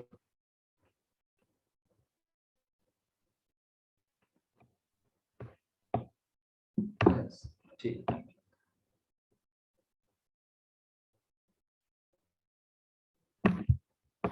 ठीक। अब हमने अभी तक जो किया उसका थोड़ा सा ओवरव्यू, जनरल ओवरव्यू, कि हमने कंपनी क्रिएट किया, चार्ट ऑफ अकाउंट्स प्रैक्टिस किया, देन उसमें जर्नल एंट्रीज का इम्पैक्ट चेक किया।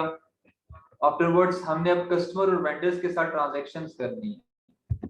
तो कस्टमर और वेंडर्स के साथ ट्रांजैक्शन करते हुए आपको इन्वेंट्री आइटम्स रिक्वायर्ड हैं। तो ये वो इन्वेंट्री आइटम्स हैं जिनको आपने पहले सेट करना है ताकि आप कस्टमर वेंडर्स के साथ ट्रांजैक्शन कर सकें। सही। अब आपके पास यहाँ पे लिस्ट ऑफ इन्वेंट्री में मैंने एक इन्वेंट्री आइटम क्रिएट किया। अब मैं किसी भी कस्टमर के साथ जब ट्रांजैक्शन करूंगा तो मेरे पास उसको कुछ सेल करने के लिए इन्वेंट्री में होगा।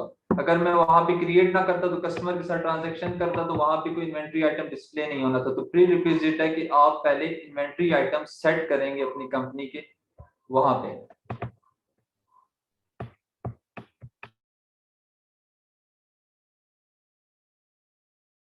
कौन सी आपके पास इन्वेंट्री आइटम्स में, एक तो आपके पास इन्वेंट्री पार्ट की ऑप्शन है, जो आपकी वो ऑप्शन है कि जिसको आपने सेल करना है। अगर आपने फिर इसमें ऑफिस इक्विपमेंट्स आ जाते हैं जिनको आप head for office use equipments बोलते हैं, तो वो आप नॉन इन्वेंट्री पार्ट्स में इस सॉफ्टवेयर के अंदर ऐड करते हैं। उनको नॉर्मल इन्वेंट्री के साथ ट्रीट नहीं करते, क्योंकि ये ये आपने सेल नहीं करनी। तो आप जब इसको क्लिक भी करेंगे तो ये आपको ऑप्शंस देगा कि लाइक ऑफिस सप्लाईज हैं जो आप किसी को सेल नहीं करेंगे तो वो आप नॉन इन्वेंटरी पार्ट में ऐड करें। ठीक है, तो इसके लिए आप ऑफिस सप्लाई क्रिएट कर लें। इन ऑफिस सप्लाईज को भी आप ऐड कर लें। अब इसके साथ भी एक एसोसिएटेड अकाउंट होगा, लाइक वहां पे सेल्स था तो यहाँ पे ऑफिस सप्लाईज के साथ this is an asset account, तो आप यहाँ पे एक ऑफिस सप्लाईज का एसेट अकाउंट रखेंगे जो इसके साथ आपने लिंक करना है।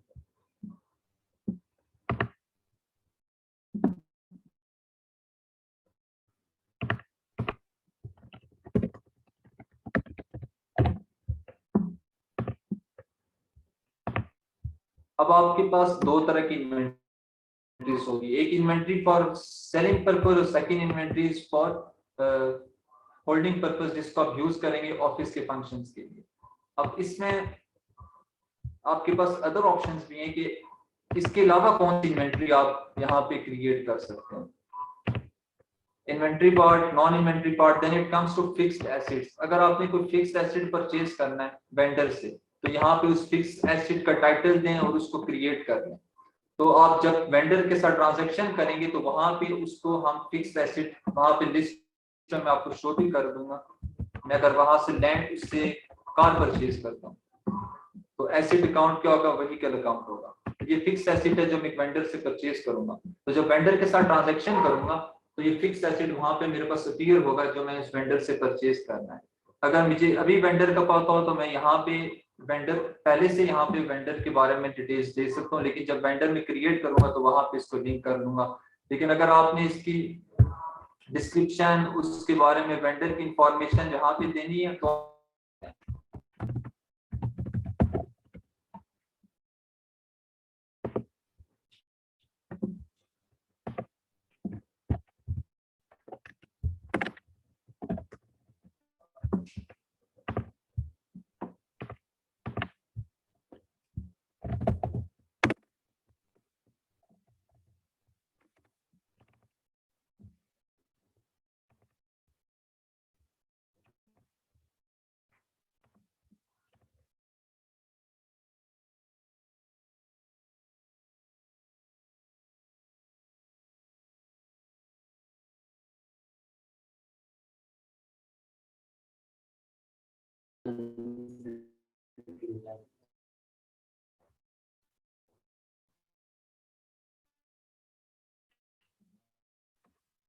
how can we treat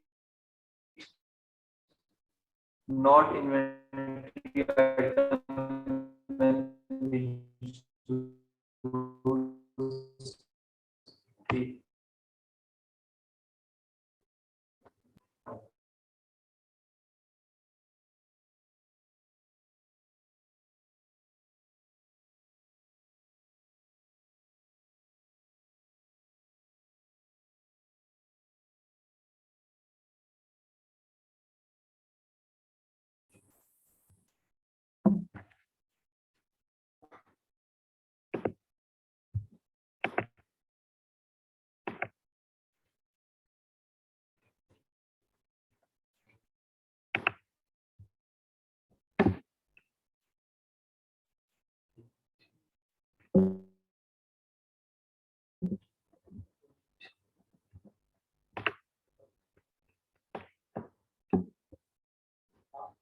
अच्छा, तो कंसर्न इसके नॉट इन्वेंट्री आइटम को कैसे आपने ट्रीट करना है। तो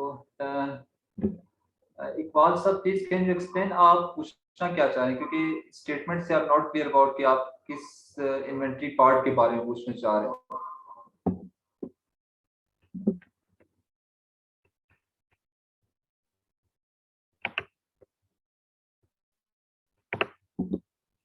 अच्छा, उसके बाद हम इन्वेंट्री आइटम्स को ही कस्टमर्स को सेल करेंगे और इन्हीं इन्वेंट्री आइटम्स को हम देन ऑनवर्ड्स। अच्छा, ऑफिस इक्विपमेंट। अच्छा, अब ऑफिस इक्विपमेंट को जब भी आपने एंटर करना है इसको आप इन्वेंट्री एक्टिविटीज में जाके न्यू आइटम करेंगे और इसको नॉन इन्वेंट्री पार्ट में करना है। बाय इन्वेंट्री ऑलवेज मींस कि ये वो इन्वेंट्री है जिसको आपने सेल करना है। लेकिन अगर आपने एक इन्वेंट्री को head for your office use रखना है तो आप उसको नॉन इन्वेंट्री पार्ट में रखेंगे कि इसको आप सेल नहीं करेंगे। तो जब भी सेलिंग की ट्रांजैक्शन होगी वहां पे आपको वो नॉन इन्वेंट्री पार्ट्स डिस्प्ले नहीं करेगा। अगर आपके पास सेलिंग की ट्रांजैक्शन है तो वहां पे सिर्फ वो इन्वेंट्री पार्ट्स शो करेगा जिनको आप सेल कर सकते हैं। तो कोई भी ऑफिस इक्विपमेंट है, कंप्यूटर है, आपका स्टेशनरी है, इन सब आइटम्स को आप नॉन इन्वेंट्री पार्ट में यहाँ पे रखेंगे ताकि इसको आप सेल ना करें और आपके यूजर्स को पता हो जो इस सॉफ्टवेयर को यूज कर रहे हैं कि जो इक्विपमेंट्स है जिनको आप सेल नहीं करते। नॉर्मली कुछ कंपनीज के लिए office equipment for selling purpose भी होते हैं, तो इस तरीके से वो उसको वर्कआउट करते हैं।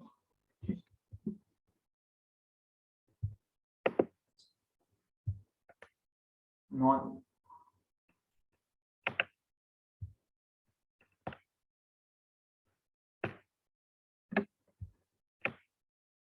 अब हम मूव करते हैं ट्रांजैक्शंस की तरफ।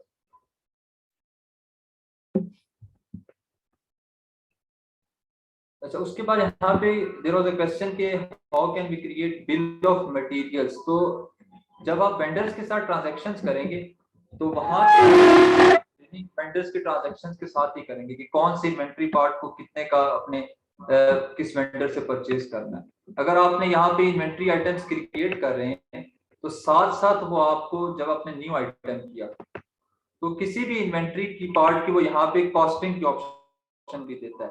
फॉर एग्जांपल मैंने यहाँ पे स्क्रीन्स परचेज की तो मैं यहाँ पे उसकी कॉस्ट भी एंटर कर दूंगा।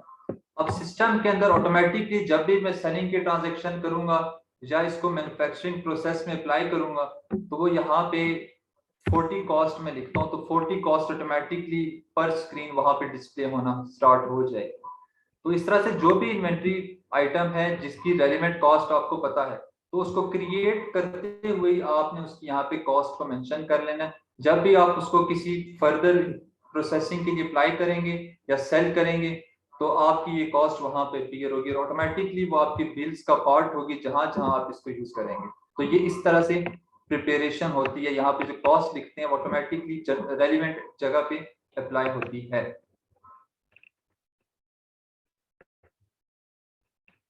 चलिए अब मूव करते हैं कस्टमर्स की तरफ। एक्सक्यूज मी सर, जी जी प्लीज। ये बिल ऑफ मटेरियल से मेरे जो कंसर्न ये था, लेट्स से हम मैन्युफैक्चरिंग में कोई चीज़ बना रहे हैं, जिस तरह उसमें एक कोई हाँ फाइनल प्रोडक्ट जो है उसके अंदर 3-4 डिफरेंट आइटम्स उसके अंदर बिल के बन रहे हैं। लेट्स से हाँ जैसे कि एक छोटी एग्जांपल देते हैं हम कि हम लोग जिस तरह जी कोई कॉस्मेटिक्स की प्रोडक्ट है, एक तो उसका रॉ मटेरियल ऐसे ही होगा, है। फिर उसकी बिल्कुल बॉटलिंग की कॉस्ट होगी, फिर उसके बाद उसकी पैकिंग की कॉस्ट होगी। अब जब हम वो रॉ जी मटेरियल से निकाल के उसको हम लेके जा रहे हैं फिनिश गुड्स में, तो फिर वो फिनिश गुड्स में डेफिनेटली हम लोग उसको बिल ऑफ मटेरियल बनेगा कि ये जाके ऐसे ही है। चार्ज होगा फाइनल प्रोडक्ट के अंदर। मैं उस बिल ऑफ जी मटेरियल की बात कर रहा हूँ कि हाँ। वो वहां से फिर हम आप कैसे ट्रांसफर करेंगे उसको। आपके पास जो वर्जन है वो कस्टमाइज्ड है, उसमें मैन्युफैक्चरिंग के बिल ऑफ मटेरियल्स के टैब्स हैं। नहीं, मैं जनरली अभी इसकी बात कर रहा हूँ जो आप जो यूज कर रहे हैं, मैं भी यही पर वर्जन यूज कर रहा हूँ। अच्छा, मैं इसके अंदर ना ये इसके अंदर लिमिटेशन है, मैं इसके अंदर पूरी वर्किंग नहीं कर सकता। उसमें होता ये है कि आपने जब परचेज किया ना तो वहां पे हर आइटम की मीन्स के आपने कॉस्मेटिक्स की बोतल है, उसके अंदर इंग्रेडिएंट्स हैं, उनकी प्राइस साथ लिख देनी है। बॉटल की प्राइस इज 10 रुपीज।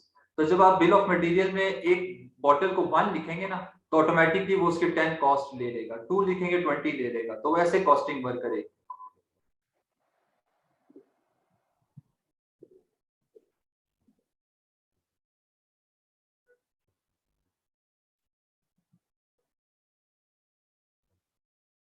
सही है सर। ठीक है सर, ये मतलब ये जो हमारा क्विक बुक वर्जन है, ये नहीं कि हमारी मैन्युफैक्चरिंग को यानी कि सपोर्ट नहीं करता है, ये हमारी ट्रेडिंग के लिए बेसिकली यूज हो रहा है, ट्रेडिंग के हाँ लिए और सर्विसेज बेसिकली के लिए। मैंने कंपनी तो मैन्युफैक्चरिंग बना ली है ना, लेकिन आपको हम्म। फिर हर कंपनी के अकॉर्डिंगली इसकी कस्टमाइजेशन रिक्वायर होगी। ये मर्चेंडाइजिंग के लिए तो परफेक्ट सॉफ्टवेयर है कि ठीक आपके है। पास एक रेडीली अवेलेबल चीज आई है, आप उसको अप्लाई कर दो।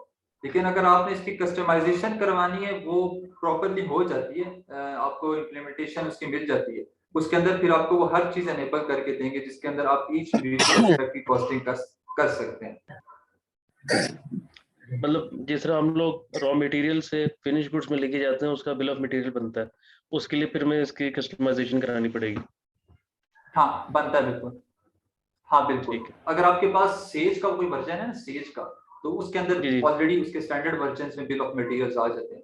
वो प्रॉपर्ली मैन्युफैक्चरिंग कंपनीज के लिए सेज की एप्लीकेशंस आती हैं, बट ये मर्चेंडाइजिंग के लिए सूटेबल है। नॉर्मली जिनके पास एक चीज आई और दूसरे हाथ से चली गई वो इसको अप्लाई करते हैं। ठीक है, थैंक यू सर। ठीक।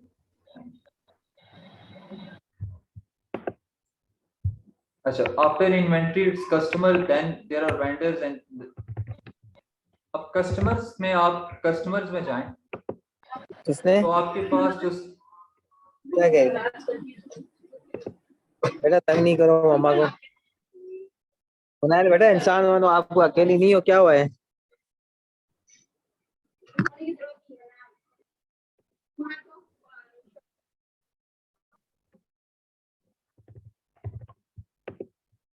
अच्छा अच्छा, कस्टमर्स के अंदर जो आप एंट्रीज कर सकते हैं, मींस कस्टमर क्रिएट करना it's not a big task. आप यहाँ पे न्यू कस्टमर करें, कोई भी एक कस्टमर आपके पास, फॉर एग्जांपल मैं अपने नाम से एक कस्टमर क्रिएट कर लेता हूँ। ये तो बड़ा बेसिक्स है ना, कस्टमर का मैंने अपना नाम लिख दिया, उस कंपनी किसी से एसोसिएटेड नाम लिख लिया, सारी इंफॉर्मेशन है। अब आपके पास एक क्रेडिट ऑप्शंस भी आती हैं, ये डिफरेंट ऑप्शंस है आपके बिजनेस में जो भी डिसाइडेड है कि आपने कस्टमर के साथ किन टर्म्स पे डील करना है, वो सारी ऑप्शंस जहाँ पे अवेलेबल हैं।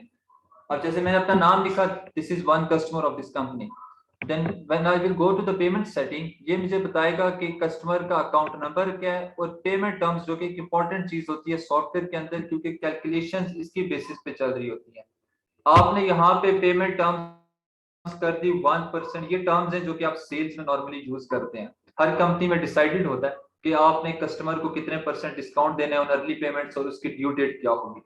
अब इस केस में यह है कि मैं अगर यहाँ पे कस्टमर जो फर्स्ट कस्टमर है इसको कस्टमर 1 कर देता हूँ, that will be easy to call. Customer 1 है, इसको अगर मैं पेमेंट टर्म्स में कर देता हूँ 1%, 10 नेट 30। तो अब जब मैं वर्किंग करना स्टार्ट करूंगा इसके ट्रांजैक्शंस की, तो इसकी जो कैलकुलेशंस होंगी वो सॉफ्टवेयर ऑटोमेटिकली परफॉर्म करता रहेगा। तो ये केयरफुली करना पड़ता है। अगर आपने इसको कोई भी टर्म अप्लाई कर दी, मैंने इसको 2% डिस्काउंट अप्लाई कर दिया, तो जो इसका बिलिंग क्रिएट होगी, जो अभी मैं आगे आपको एक ट्रांजेक्शन करके उसको कैरी फॉरवर्ड करके बताऊंगा, उसमें ये 2% डिस्काउंट अप्लाई होगा। तो ये क्रेडिट टर्म्स आपने यहाँ पे केयरफुली अटेंड करनी है। और अगर आपने कस्टमाइज करनी है तो वो ऑप्शन भी है। एक्सक्यूज मी सर, आप यहाँ पे टर्म को कोई भी नाम, जी जी, सॉरी आपको मैं डिस्टर्ब कर रहा हूँ। ये जो नहीं आपने कॉस्टिंग, कोई मसला नहीं। जो इन्वेंट्री कॉस्टिंग जो आपने बताई है, इसके अंदर नॉर्मली क्या हमारा ये FIFO पे चल रहा है या एवरेज पे चल रहा है, या इसमें ऑप्शन है कि इसको हम चेंज कर सकते हैं अपनी मर्जी से? अच्छा, ये जो ये है ना, ये normally accrual basis and FIFO पे फंक्शन कर रहा होता है। जहां से डाउनलोड करें ना, वहां पे वो आपको बताता है फाइफो वर्किंग बेसिस पे चल रहा होता है। आप इंट्यूट की वेबसाइट पे जाए ना, अच्छा, तो वहां वहां से आपको यहाँ इंफॉर्मेशन मिले कंपनी में एक्रूअल बेसिस, तो यहाँ पे शो करता है। ये एक्रूअल बेसिस पे तो डेफिनेटली हर जो प्रॉपर अकाउंटिंग सॉफ्टवेयर जो होता है वो एक्रूअल बेसिस पे चल रहा होता है। हाँ लेकिन जो आइदर ही हाँ हमारे ऐसा ही पास है। ऑप्शन है कि हम लोग जो है इसके कॉस्टिंग मेथड को एवरेज या FIFO में किसी में से कन्वर्ट कर सकते हैं। ये होता है ना, अच्छा जो आप कन्वर्जन की ऑप्शन की पूछ रहे हैं, ये वो वाली कॉस्ट लेता है जो आपने लास्ट कॉस्ट अप्लाई की होती है इन्वेंट्री को। आपने अभी परचेज की है 40 रुपीज की जो इन्वेंट्री, जब आप इसको उसके ट्रांजेक्शन करेंगे तो वो 40 रुपीज वाली इन्वेंट्री की कॉस्ट यहाँ पे अप्लाई करेगा। लास्ट कॉस्ट की एप्लीकेशन ये जो मैं सॉफ्टवेयर यूज कर रहा हूँ, आपको भी मैं यहाँ पे करके भी दिखा दूंगा। जिस इन्वेंट्री को मैंने अभी परचेज किया फॉर 40, तो ये उसकी 40 की कॉस्ट को यहाँ पे लेके चलेगा, लास्ट वाली जो उसकी कॉस्ट है। सर लेकिन ठीक, लेकिन अगर आप उसकी लास्ट एंड चेंज करना चाहें, लास्ट जी एंड जी फर्स्ट आउट जो है वो तो एज पर accounting standards, international accounting standards वो बैन हो चुका हुआ है। बिल्कुल आपकी बात सही है। आप फिर उसकी ना कॉस्ट वाली टैब पे जाके ऑटोमेटिकली उसकी कॉस्ट खुद वहां से चेंज कर लें। मींस के ये एवरेज पे इसको हम कन्वर्ट कर सकते हैं। एवरेज इस वाले वर्जन की एवरेज पे कन्वर्जन नहीं है। जो मेरे यूज कर रहा हूँ।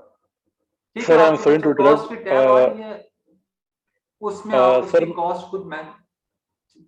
सर मैं एक रिक्वेस्ट करना चाहूंगा कि अगर ये क्वेश्चन आंसर सेशन एंड पे हो जाए, क्योंकि हमारा मेन फोकस ट्रेनिंग के ऊपर है और ट्रेनिंग अभी दरमियान में से स्किप हो गई है। हम पर्सनल क्वेश्चंस, पर्सनल प्रॉब्लम्स पे जा रहे हैं, जो कि आई थिंक टाइम थोड़ा सा कम होगा। तो अगर ये क्वेश्चन आंसर सेशन एंड में हो जाए तो ठीक काफी बेहतर हो जाएगा।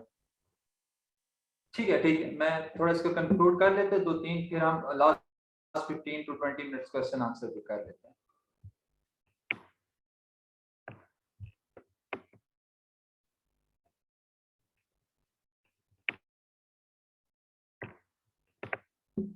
अच्छा, अब कस्टमर्स के ट्रांजैक्शन और वेंडर के ट्रांजैक्शन, इन कस्टमर ट्रांजैक्शंस आपने जनरली न्यू कस्टमर 1 क्रिएट कर दिया और उसकी अकाउंटिंग की टर्म्स थी कि आपने इसको क्रेडिट पे सेल करना है कि नहीं करना, उनको यहाँ पे आपने मेंशन कर दिया।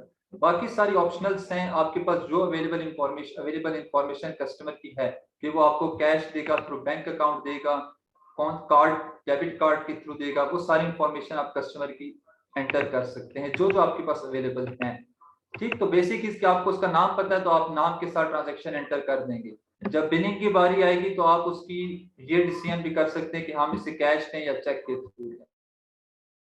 तो आप एक कस्टमर 1 क्रिएट कर लें फॉर प्रैक्टिस पर्पस कि हम इसको कोई ट्रांजैक्शन इसके साथ परफॉर्म करें।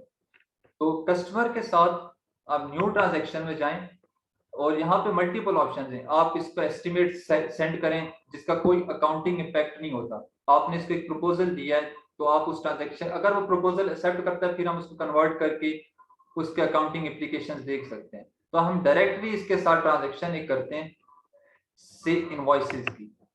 अब इनवॉइसेस की आप टैब को जब ओपन करेंगे तो कस्टमर 1 एक ही कस्टमर है मेरे पास जिसको मैंने क्रिएट किया।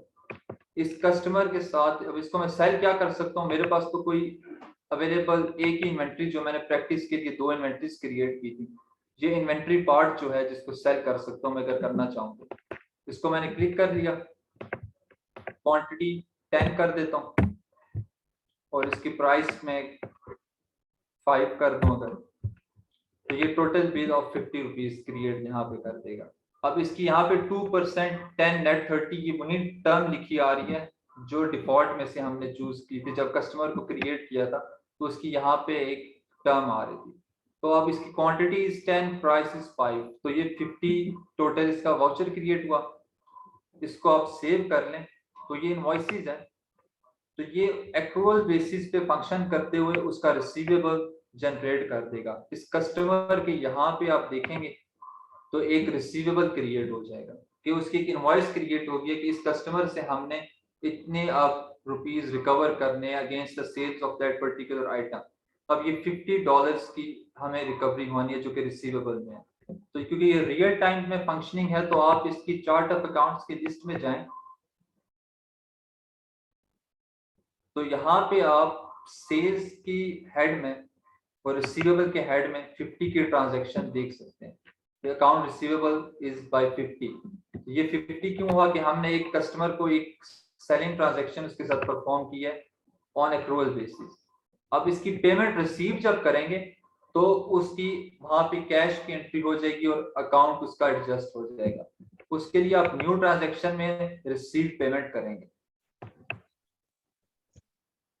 अब रिसीव पेमेंट अगर आप करते हैं विद इन 10 डेज, तो अभी तो क्योंकि मैं अभी प्रैक्टिस करवा रहा हूं तो अभी हमने एक इनवॉइस की और आज की डेट में उसकी पेमेंट को रिसीव करना है तो डिस्काउंट अप्लाई होना चाहिए बाय रूल, क्योंकि फर्स्ट 10 डेज में इट इज 10%। तो फर्स्ट 10 डेज में डिस्काउंट इज 10%। तो आप यहाँ पे डिस्काउंट एंड क्रेडिट्स की ऑप्शन होती है, इसको क्लिक करेंगे तो यहाँ पे वो आपको बताएगा 2% ऑफ 50 इट इज 1।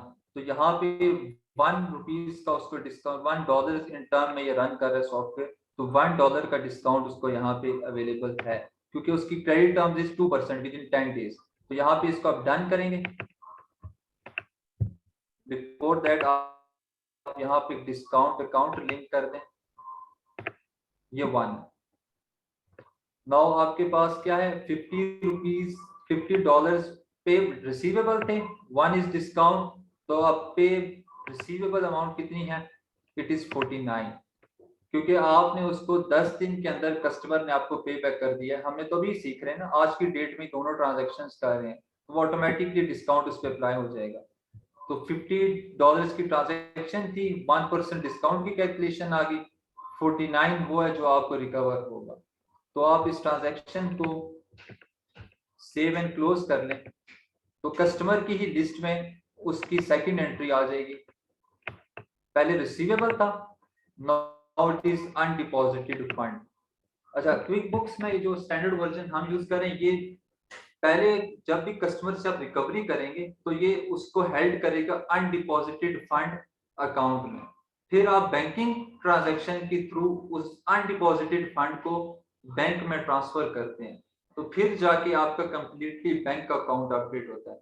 सबसे पहले एक इनवॉइस हुई जिसमें आपने कस्टमर को कोई चीज सेल कर दी थी, उसके बाद जब आपने उससे रिकवरी की तो इन क्विक बुक अकाउंटिंग वो उसको अनडिपॉजिटेड फंड में सबसे पहले हेल्ड करते हैं। ये डिफॉल्ट है, आप सेटिंग्स चेंज करवा लें, डायरेक्टली बैंक अकाउंट पे करवा लें, लेकिन आपको पहले अनडिपॉजिटेड फंड में वो उसको हेल्ड करेगा।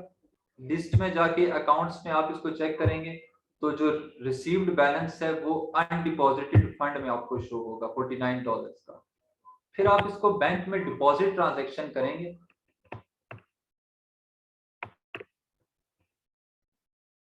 तो वो आपके पास अनडिपॉजिटेड क्लियर हो जाएगा। तो यहां से क्लियर कर देते हैं, बैंकिंग,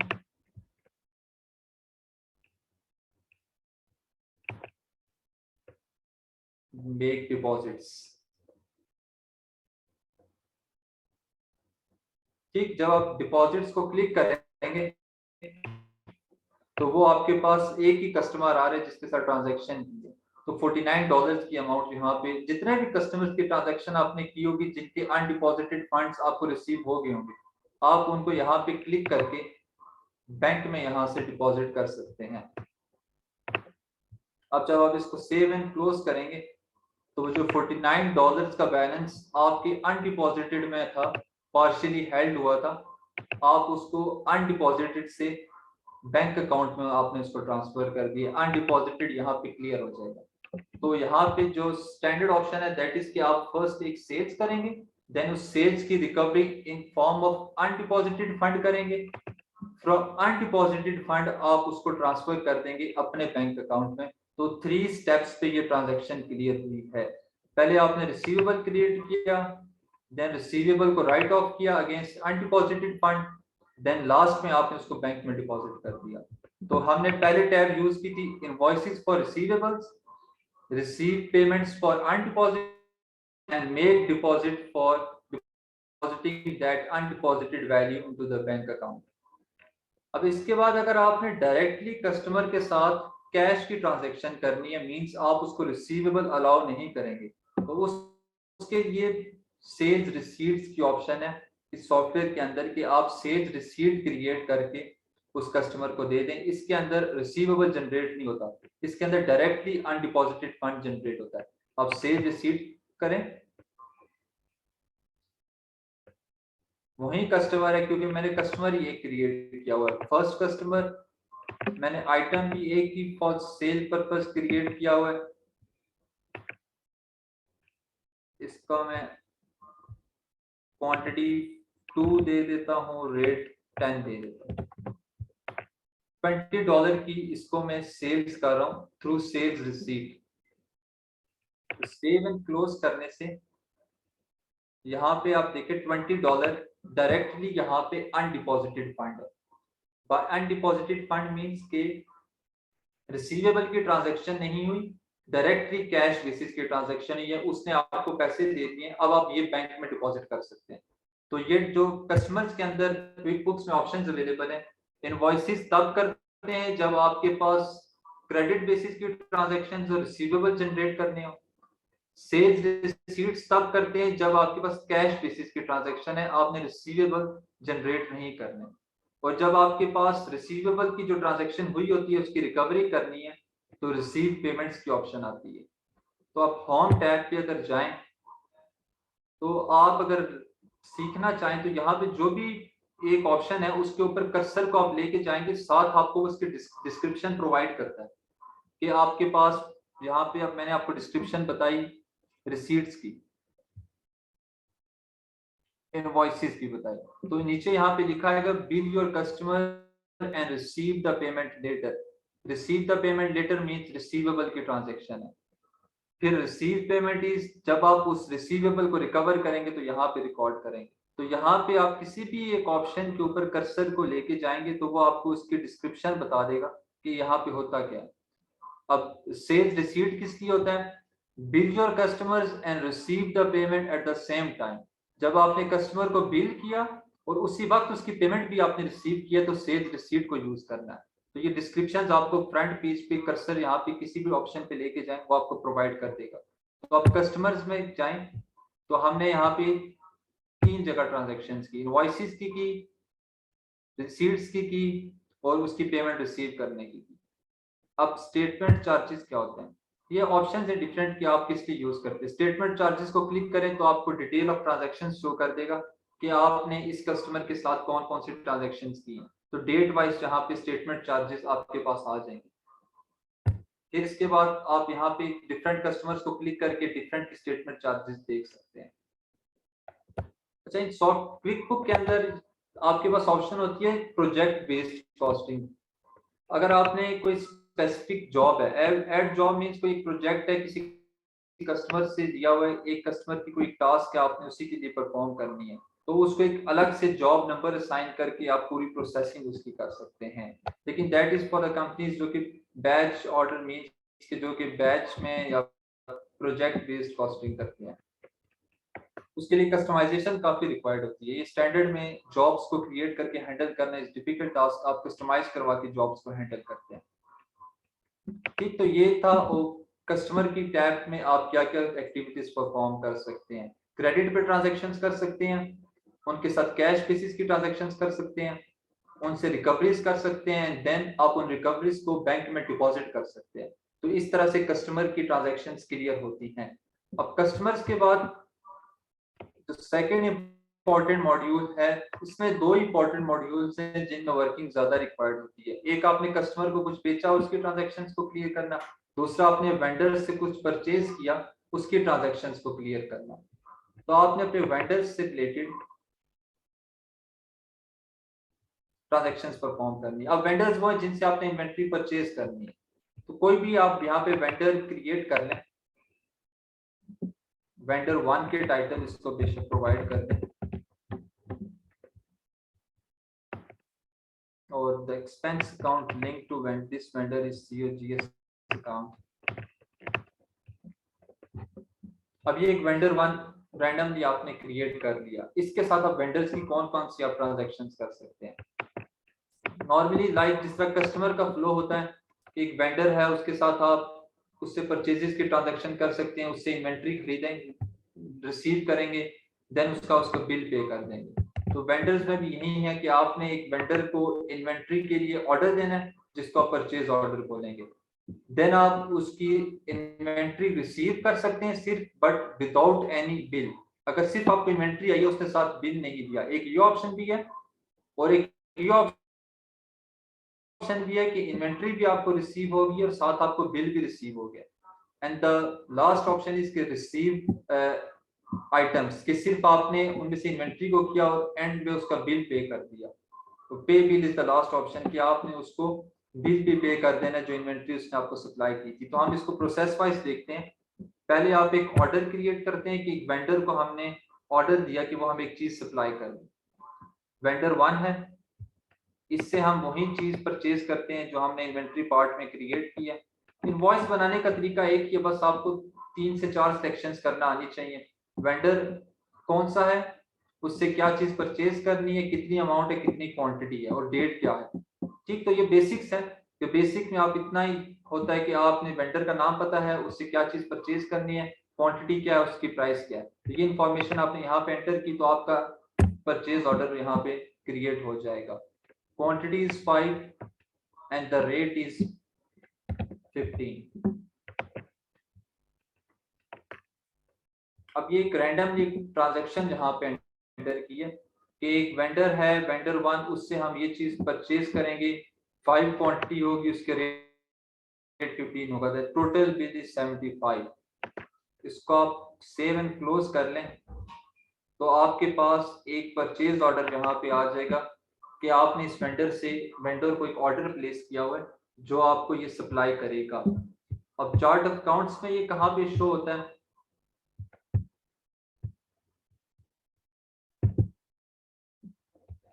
अब ये ऐसी ट्रांजैक्शन है जो वेंडर्स के साथ है, आपने भी सिर्फ ऑर्डर दिया है, तो ये अकाउंटिंग में इसका कुछ चार्ट ऑफ अकाउंट पे इम्पैक्ट नहीं आना चाहिए, क्योंकि ना आपने उसको पैसे दिए ना लिए, कोई इसका फाइनेंशियल इम्पैक्ट अभी नहीं है, अभी सिर्फ आपने एक ऑर्डर प्लेस किया है। अगर आप पेमेंट भी साथ करते फिर फाइनेंशियल इम्प्लीकेशंस थी। तो एक नॉन पोस्टिंग अकाउंट्स की ऑप्शन आती है सॉफ्टवेयर के अंदर, कि आप क्विक बुक्स के अंदर आपके पास दो non posting accounts normally available होते हैं। एक एस्टिमेट्स है जिसकी कोई फाइनेंशियल इम्प्लीकेशंस नहीं है एट दैट टाइम क्रिएशन के टाइम पे, और एक परचेज ऑर्डर है, ये पोस्ट नहीं हुआ होता, मींस कि इसका लेजर पे भी कोई इम्पैक्ट नहीं आया होता किसी अकाउंट के, और फाइनेंशियल रिपोर्ट्स तक इसका कोई इम्पैक्ट, रियल टाइम इम्पैक्ट नहीं होता, ये नॉन पोस्ट हुए होते हैं। जब तक आप इस परचेज ऑर्डर को प्रोसेस नहीं करते, वेंडर से इन्वेंट्री ले नहीं लेते, ये नॉन पोस्टिंग अकाउंट ही रहेगा। आप इस पर डबल क्लिक करेंगे तो ये आपको डिटेल बता देगा। ये वो $75 की ट्रांजैक्शन है जो यहाँ पे अवेलेबल है, जो आपने परचेज ऑर्डर प्लेस कर दिया है। जब ये रिसीव होगा फिर ये पोस्टिंग अकाउंट बन जाएगा, क्योंकि अब आपने उसकी फाइनेंशियल इम्प्लीकेशंस हो गई हैं, इन्वेंट्री आपके पास आ जाएगी, आप उस वेंडर को पे कर देंगे। तो अभी ये क्योंकि नॉन पोस्टिंग अकाउंट है और सिर्फ कमिटमेंट है, श्योर नहीं है कि आपने इन्वेंट्री आपके पास आनी है, उसका बिल भी आपके पास नहीं है, तो नॉन पोस्टिंग में जब तक लिस्टेड रहेगा। तो इस सॉफ्टवेयर के अंदर एस्टिमेट्स और परचेज ऑर्डर्स नॉन पोस्टिंग रहते हैं उस वक्त तक जब तक आप इनको फर्दर प्रोसेस नहीं कर देते। अब फर्दर प्रोसेसिंग कैसे होती है परचेज ऑर्डर्स की? जब इस वेंडर से आप रिसीव करेंगे और उसका बिल एंटर करेंगे।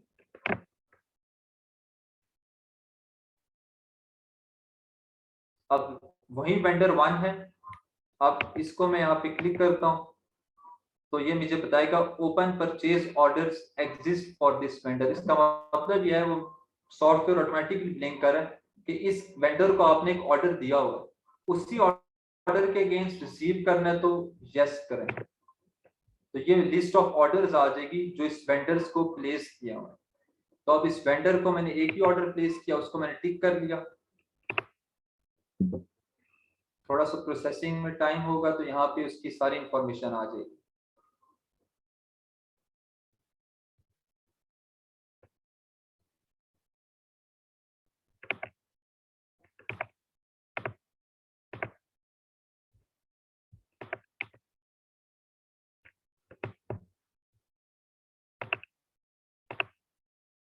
ये आ गया, ठीक। आपने उसकी डोर्स और हिंजेस का उसको ऑर्डर दिया हुआ है, उसकी 15 है और उसकी कॉस्ट अमाउंट है तो उसको प्लेस किया हुआ, तो आप यहाँ से उसको रिसीव कर सकते हैं।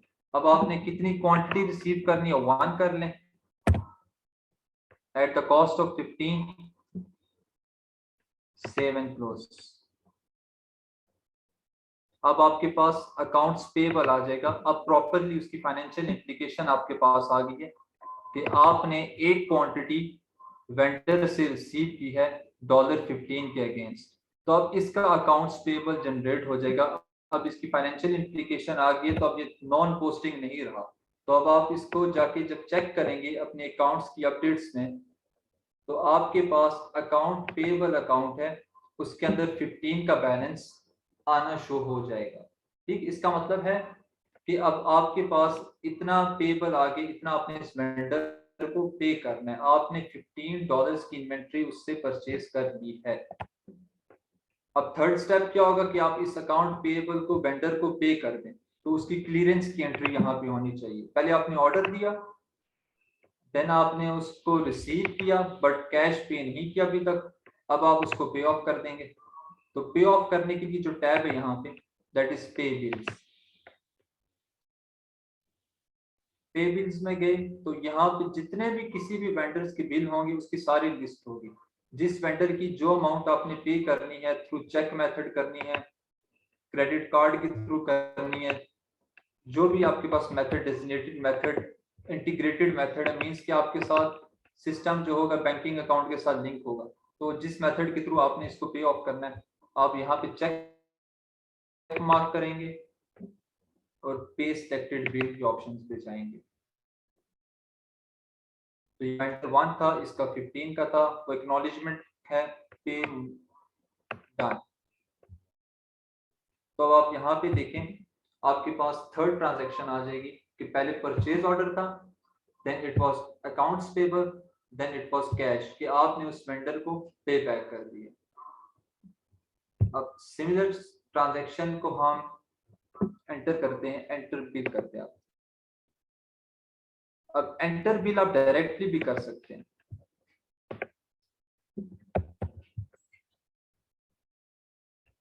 अच्छा, एंटर बिल्स का जो अलग से फंक्शन है, अगर आपने किसी को पहले से परचेज ऑर्डर नहीं दिया हुआ, अभी तो हमने क्लियरेंस सीखी, पहले ऑर्डर दिया था, उसके बाद हमने ऑर्डर को प्रोसेस करके रिसीव किया और पेबल को जनरेट किया, देन उस पेबल को हमने ट्रांसफॉर्म किया in the form of payments, पे बिल की फॉर्म में। तो अगर आपने किसी को नॉन पोस्टिंग अकाउंट एग्जिस्ट नहीं करता, सिर्फ बिल देना है, तो आप उसको डायरेक्टली यहाँ पे वेंडर का नेम, देन आइटम, देन आप उसकी यहाँ पे न्यू प्री एग्जिस्टिंग ऑर्डर्स को नहीं लेना। कोई भी अगर इस वेंडर से, आप ऐसा भी हो सकता है आप किसी वेंडर से एसेट को परचेज कर रहे हैं, ये ट्रांजैक्शन हो सकती है, आपने इससे एक एसेट परचेज करना है, उसकी अमाउंट यहाँ पे स्पेसिफाई करें, उसको सेव एंड क्लोज कर दें। ठीक,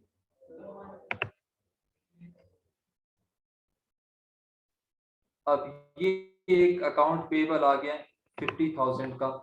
इट मींस कि इस वेंडर से हम एक एसेट परचेज कर रहे हैं ऑन अकाउंट्स पेबल। अब हमने इसके लिए कोई पहले से परचेज ऑर्डर क्रिएट नहीं किया, तो ये मैंडेटरी नहीं है कि एक ऑर्डर दें उसके बाद करें। अगर हाँ, कंपनी टू कंपनी वेरी करता है, अगर आपने एक ऑर्डर पहले देना है, कुछ टाइम के बाद आपको रिसीव होना है, उसका पेबल होगा, देन आपने कुछ टाइम के बाद उसको पे करना है। लेकिन अगर हमें डायरेक्टली परचेज करनी है तो डायरेक्टली एंटर बिल की ऑप्शन अवेलेबल है। ये डायरेक्टली एंटर बिल मींस कि उसके प्रीवियस में कोई भी परचेज ऑर्डर एग्जिस्ट नहीं करता। तो ये जो 50,000 का मैंने एसेट परचेज किया है, इसके बैकएंड पे कोई भी परचेज ऑर्डर एग्जिस्ट नहीं करता। अब मैं इसको भी उसी तरह से पे ऑफ करूंगा जैसे नॉर्मल परचेज ऑर्डर की ट्रांजैक्शन पे ऑफ होती है। सिमिलरली आप इसकी पे बिल की ऑप्शन पे जाएं और अब आपके पास यहाँ पे लिस्ट पे एक वेंडर 1 आ रहा है और उसकी 50,000 की ड्यू अमाउंट आ रही है। तो इसको आप एनेबल करें, चेक मार्क करें और पे सिलेक्टेड बिल करें और डन के थ्रू ये अकाउंट्स पेबल भी क्लियर हो जाएगा। यहाँ पे कैश ऑफ 50,000 यहाँ से पे ऑफ हो जाएगा और अकाउंट पेबल आपका क्लियर हो जाएगा। तो अब इसका लास्ट स्टेप इस पे बिल, देन इस वेंडर के अंदर जो ऑप्शंस हैं जो ट्रांजैक्शन क्लियर करने की, वो 3 ही है। एक ऑर्डर किया, रिसीव किया, देन पे किया, या फिर ऑर्डर ना करें, डायरेक्ट एंटर करें और रिसीव करें। अब जो इसकी हम फाइनेंशियल ट्रांजैक्शंस कर रहे हैं कि हम पे तो कर रहे हैं, यहाँ पे क्लिक हो रहा है और उसका इम्पैक्ट भी फाइनेंशियल्स पे हो रहा है। इसके लिए जो इंपॉर्टेंट चीज है कि आपकी जो सॉफ्टवेयर है इसको लिंक्ड होना चाहिए ऑनलाइन बैंकिंग, या फिर आपके साथ जो बैंकिंग ट्रांजैक्शंस का अकाउंट लिंक है, जो इंटीग्रेशन रिक्वायर्ड होती है, उसकी लिंकेज लाजमी है।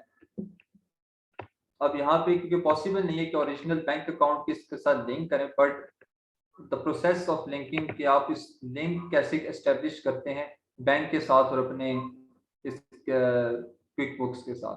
तो आप बैंकिंग में जाके जब मेक डिपॉजिट भी करते हैं, हमने आप ऑप्शन यूज की थी मेक डिपॉजिट्स की, तो वहां पे भी जो भी आप डिपॉजिट करते हैं, आपके भी जो वेंडर से आए हैं उसका आप ओके करेंगे।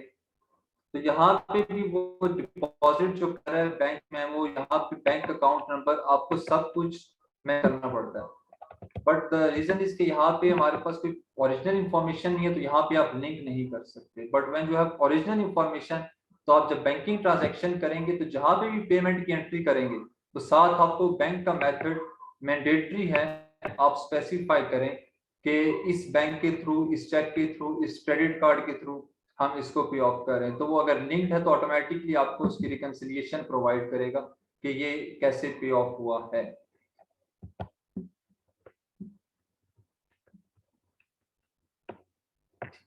अच्छा, इसके अलावा इस सॉफ्टवेयर में जो नेक्स्ट ऑप्शन है रिलेटेड टू रिकवरी सिस्टम के कस्टमर से, अगर आप कस्टमर के बैलेंसेस ओवर ड्यू हैं, पहले तो आप स्नैपशॉट्स को देख लें जो कि ट्रैकर्स हैं। इनकम ट्रैकर को क्लिक करेंगे। व्हेन वी स्टार्टेड, जब हमने कंपनी को क्रिएट किया था तो इनकम ट्रैकर 0 पे सेट थे, ठीक है। रियल टाइम पोस्टिंग वर्क कर रही है, तो जो जो हम ट्रांजैक्शंस कर रहे हैं कस्टमर के साथ ट्रांजैक्शंस की, तो है कि कितनी पेड अमाउंट से, क्योंकि हमने कस्टमर की सारी अमाउंट्स को पे ऑफ कर दिया था, तो पेड अमाउंट्स का यहाँ पे अपडेटेड बैलेंस आपके पास अवेलेबल है। तो अगर कोई अनपेड हो तो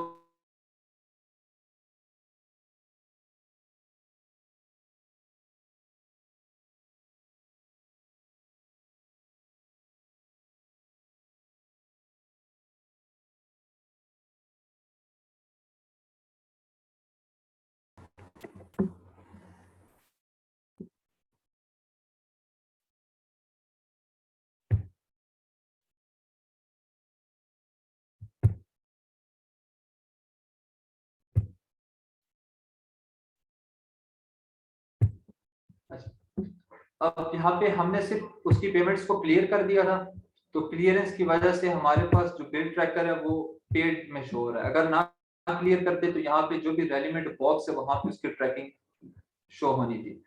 उसके बाद बिल ट्रैकर जो कि वेंडर से रिलेटेड है, तो वेंडर्स के साथ भी हमने जो ट्रांजैक्शन किया उनको हमने पे ऑफ किया है, तो वो यहाँ पे पेड में आपको शो होंगी, ठीक है। तो जितनी भी ट्रांजैक्शंस हैं जो ट्रैकिंग में है वो यहाँ पे आपको टॉप पे शो हो जाएंगी।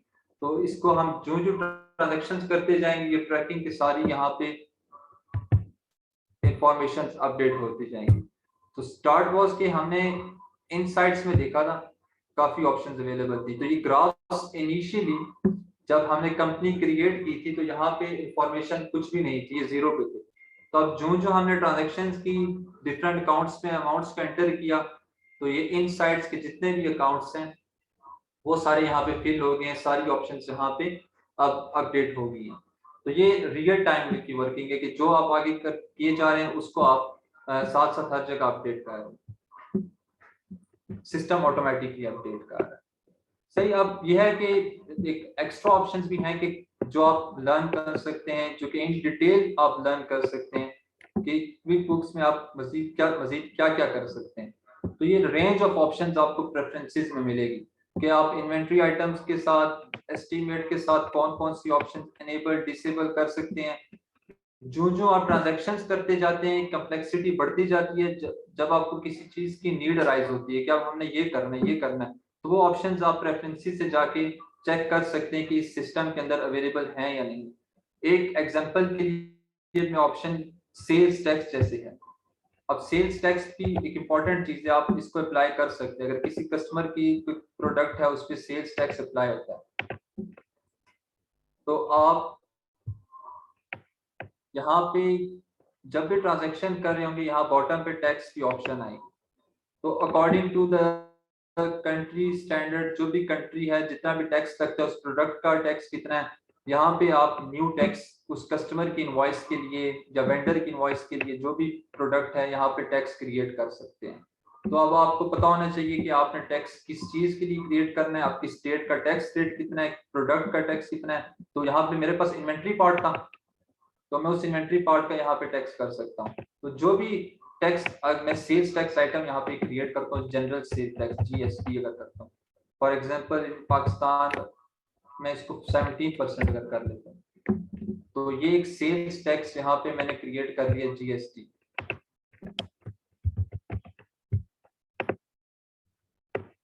अब वो कहता है कि टैक्स कलेक्शन ऑफ पे किसको करेंगे, वो साथ आपको यहाँ पे अथॉरिटी यहाँ पे क्रिएट करना पड़ती है कि ये टैक्स आप पे किसको करेंगे। तो उसके साथ एक सेल्स टैक्स का अकाउंट भी आपको लिंक करना पड़ेगा कि आप ये टैक्स पे किसको कर रहे हैं। ये फॉर इंस्टेंस कि आपने सेल्स टैक्स पे करना है, एक्सपेंस क्रिएट करें और उसको सेल्स टैक्स का टाइटल दे दें, तो ये एक सेल्स टैक्स आपके पास क्रिएट हो जाएगा। जब भी कोई आप इनवॉइस क्रिएट करें किसी भी अमाउंट की, तो 17% आप यहाँ पे जीएसटी को क्लिक करके उस पर टैक्स भी अप्लाई कर सकते हैं।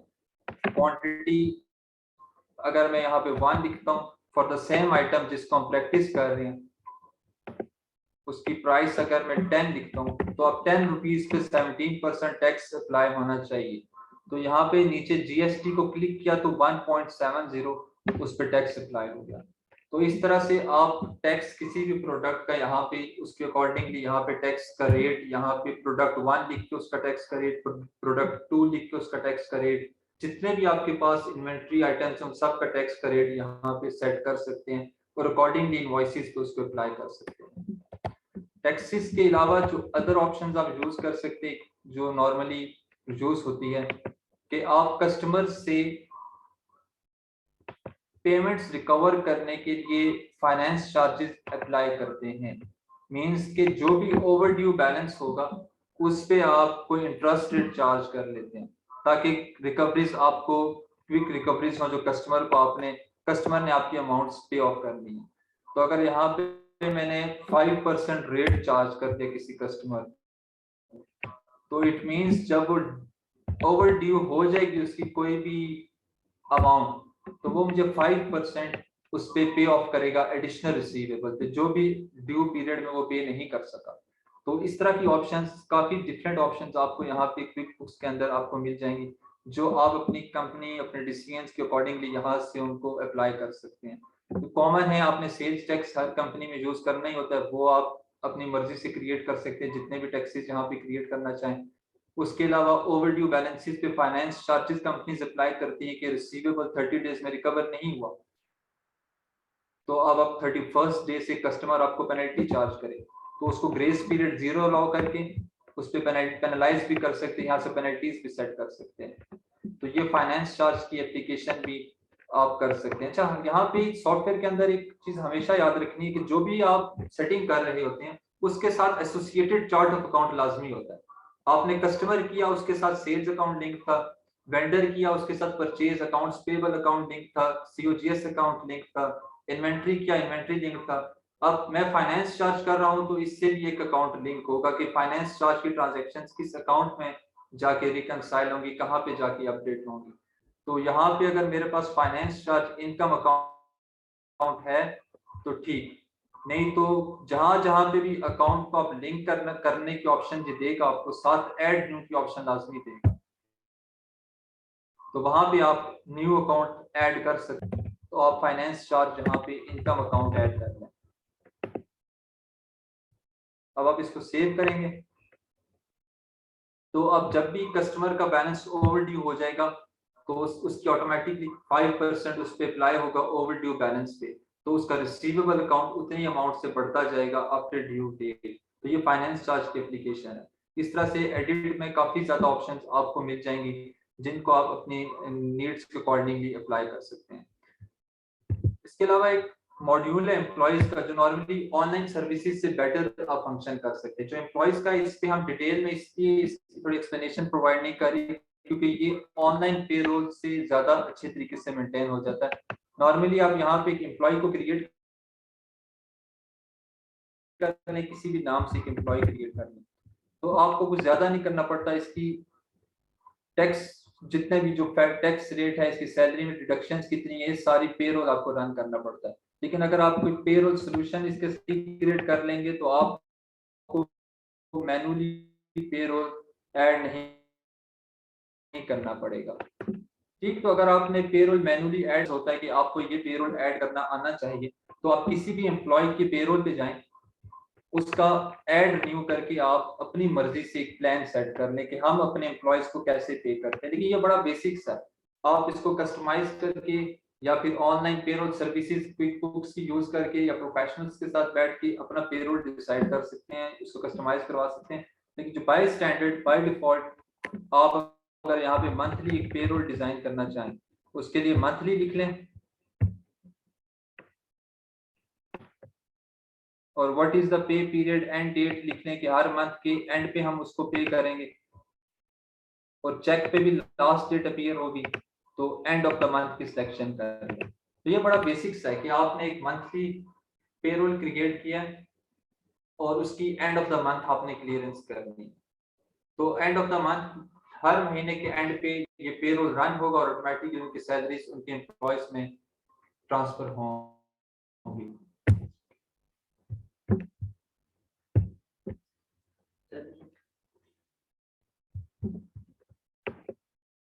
अब ये मंथली क्रिएट हो गया। अगर आप इसको डिफरेंट करना चाहें, मंथली के अलावा वीकली करना चाहें, बाय मंथली करना चाहें, अकॉर्डिंगली आप एम्प्लॉय के रिपोर्ट्स में जाके उस एम्प्लॉय के नेम के साथ उस पे रोल को डेजिग्नेट कर सकते हैं, तो आप इसको सेव कर सकते हैं। अब यहाँ पे कह रहे हैं कि आप इसको सेट करना चाहें, वेकेशन सेट करना चाहें, टैक्सी सेट करना चाहें, या इसको करना चाहें तो आप लिंक कर सकते हैं, लेकिन उसके लिए काफी इंफॉर्मेशन रिक्वायर्ड होती है।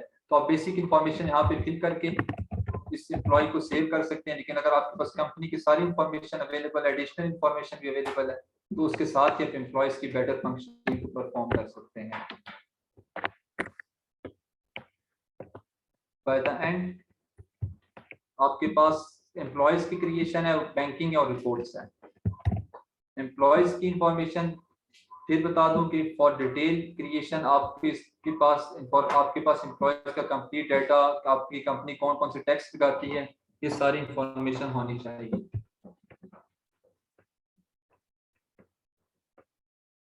उसके बाद बैंकिंग में क्या ऑप्शंस अवेलेबल है, रिकंसिलिएशन। अच्छा, रिकंसिलिएशन एक इंपॉर्टेंट है, बट इसके लिए आपको ऑनलाइन बैंक अकाउंट से इंटीग्रेट कर लें तो वो बहुत बेटर ऑप्शन होती है कि आपके ऑनलाइन बैंक का बैलेंस साथ साथ अपडेट होता है, तो आप अपने अकाउंट्स को उससे मैच कर लेते हैं, रिकंसाइल कर लेते हैं। वो एक अच्छी ऑप्शन होती है जब आपकी इंटीग्रेटेड वर्जन यूज करें। अगर आप यहाँ इस तरह से रिकंसिलिएशन करें और डेस्कटॉप वर्जन विदाउट इंटीग्रेशन, तो वो आपको मैनुअली चेक करना पड़ेगा। आपके पास प्रिंटेड रिपोर्ट्स होंगी, आपने प्रिंटेड रिपोर्ट्स को मैच करना होगा अपने एंडिंग अपने बैलेंसेस के साथ। तो जो जो ट्रांजैक्शन मिसिंग होंगी या आपने एडजस्ट करनी होंगी वो आप प्रिंटेड बैंक स्टेटमेंट्स के साथ मैच करेंगे। लेकिन अगर आपने इंटीग्रेट कर दिया बैंक अकाउंट को, तो बैंक अकाउंट का बैलेंस आपके पास शो होगा, क्विक बुक्स के अंदर ही शो होगा, तो उसके साथ आप अपना क्विक बुक्स रख के साइड बाय साइड वर्किंग कर सकते हैं। उसके अलावा आपने अगर साइमल्टेनियसली दो कंपनीज में वर्क करना, अब ये एडिशनल इंफॉर्मेशन है, जो बेसिक है क्विक बुक्स की वो इतनी ही है कि आपने कस्टमर सीख लिए, वेंडर सीख लिए, एम्प्लॉय सीख लिए और बैंकिंग कर ली। अब जो एडिशनल चीजें हैं कि आप multiple companies at one time run कर सकते हैं कि नहीं, वो आपकी एडमिनिस्ट्रेटिव एक्सेस पे डिपेंड करता है, आपके वर्जन पे डिपेंड करता है, आप प्रो या कौन सा वर्जन यूज करें। एंटरप्राइज वर्जन नॉर्मली होता है मल्टीपल कंपनीज। अगर मैं अब ये कंपनी मैंने क्रिएट की है, इसको ही ऑपरेट कर रहा हूँ, तो यहाँ तक ठीक। अगर मैं यहाँ पे दूसरी कंपनी ओपन करूंगा, साइड बाय साइड वर्किंग करनी है, तो ये कंपनी मुझे क्लोज करना लाजमी पड़ेगी। ऐसी कोई ऑप्शन इसके अंदर अवेलेबल नहीं है कि मैं दो कंपनी एक साथ रन कर सकूं। लेकिन जो पेड वर्जन है, एंटरप्राइज वर्जन हैं, उनके अंदर आप एक टाइम पे मल्टीपल कंपनीज को ओपन करके अपनी वर्किंग कर सकते हैं।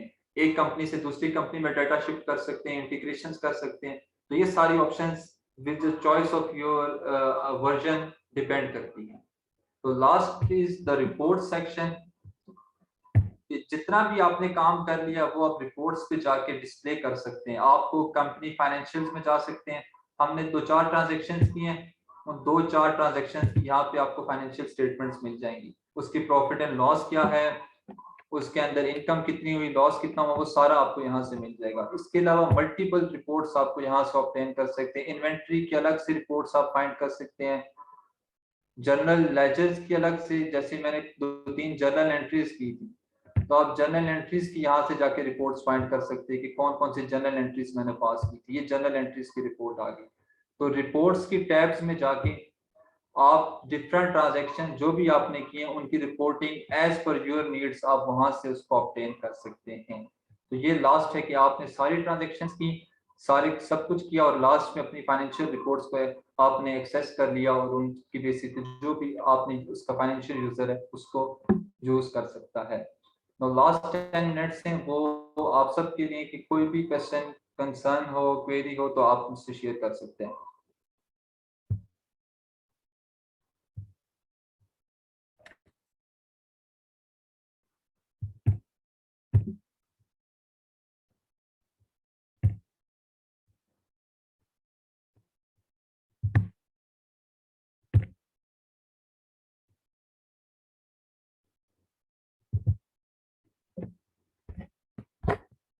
एक क्वेश्चन था, इसमें जो आपने रिसीट्स के जो मॉड्यूल दिखाया है उसमें आपने डायरेक्ट ये चार्ट ऑफ अकाउंट को एक्सेस कर रहे हैं, तो इसमें जिस तरह हमारे होते हैं कि पेमेंट्स के अगेंस्ट हम लोग विदहोल्डिंग टैक्स भी डिडक्ट करना होता है सप्लायर्स का, वहाँ पे हम लोग कैश या बैंक के अलावा विदहोल्डिंग टैक्स का कोई अकाउंट है उसको भी डायरेक्टली लिंक कर सकते हैं उसमें? आप रिसीट्स की बात करें, वेंडर्स में, वेंडर्स की पेमेंट्स जो होती हैं सर, वेंडर्स की रिसीट्स की, वेंडर्स की जो हाँ वेंडर्स पेमेंट्स की हैं, पेमेंट्स, ये जो पे बिल है सही है। एक सेकंड मैं इसको ओपन कर लेता हूँ। अच्छा ये पे बिल की टैब आ गई। अब इसमें आप पूछना चाह रहे हैं, कि इसके अंदर एक तो ये है ना कि हमने मतलब जिस तरह 4% विदहोल्डिंग टैक्स है या 4.5% विदहोल्डिंग टैक्स है, बाकी अमाउंट उसको हमने हाँ जी बैंक के थ्रू पे कर दिए, 4.5% उसका हमने विदहेल्ड करना है, वो बेसिकली जाएगा आपका विदहोल्डिंग टैक्स के अच्छा अकाउंट में, बिल्कुल। तो उसको हम विदहोल्डिंग टैक्स के अकाउंट से भी लिंक हाँ कर अच्छा मैं सकते हैं? आपको अच्छा मैं समझ गया आपकी बात। अच्छा जब आप इसकी करेंगे ना ट्रांजैक्शन यहाँ पे सेट करेंगे, जैसे मैंने यहाँ पे इसको रिसीव एंटर बिल किया है इसका, ठीक, तो यहाँ पे मैं क्लासिफाई कर दूंगा कि कितनी अमाउंट कस्टमर की और कितनी मेरी टैक्स की है। तो वो ऑटोमेटिकली जब कस्टमर का बिल बनेगा तो वो विद होल्डिंग के बगैर बनेगा। जैसे मैंने यहाँ पे कोई मेरे पास आइटम था, मैंने आपको टैक्स ऐड करना सिखाया कि उसका टैक्स वो 17%, तो उसके चार्ट ऑफ अकाउंट्स में जो 17% है वो ऑटोमेटिकली मैंने एक 17% किया था, यहाँ पे टैक्स के अकाउंट में वो चला जाना चाहिए। उसके साथ मैंने टैक्स को लिंक किया था यहाँ पे, तो वो ऑटोमेटिकली टैक्स के उसमें चला जाता है, वो आपके कस्टमर के बिल में शो ही नहीं होता, वो जो हमने एक ट्रांजेक्शन की थी। तो आप जब करेंगे ना उसकी रिसीट्स को एंटर करेंगे, तो वहां पे जब आप टैक्स अलग से अप्लाई करें, इट मींस कि उसके साथ अलग से एक अकाउंट लिंक्ड है, तो वो डायरेक्टली एंट्री उसी में जाएगी, वो एंट्री आपके कस्टमर के वेंडर्स के बिल में शो नहीं होगी। बात समझ आ रही है आपको?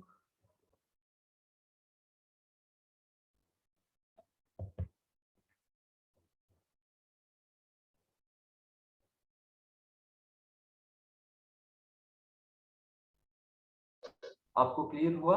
जी जी सर, ठीक है। वो बेसिकली तो आप जब अपने बिल्स की बुकिंग कर रहे हैं, उसी में आप जो जितना पार्ट आपका हाँ इन्वेंट्री में जाना है उसको सेपरेट मेंशन करेंगे, और जितना टैक्स में जाना है उसको आप सेपरेटली हाँ मेंशन कर देंगे। बिल्कुल। तो जब आप पे बिल करेंगे तो वो वहां पे सिर्फ उस इन्वेंट्री का बिल ही शो करेगा, वो आपको टैक्स का पोर्शन वहां पे उस वेंडर के नेम के साथ शो नहीं करेगा। ठीक है सर। प्लीज किसी और का इसके अलावा कोई भी क्वेश्चन हो?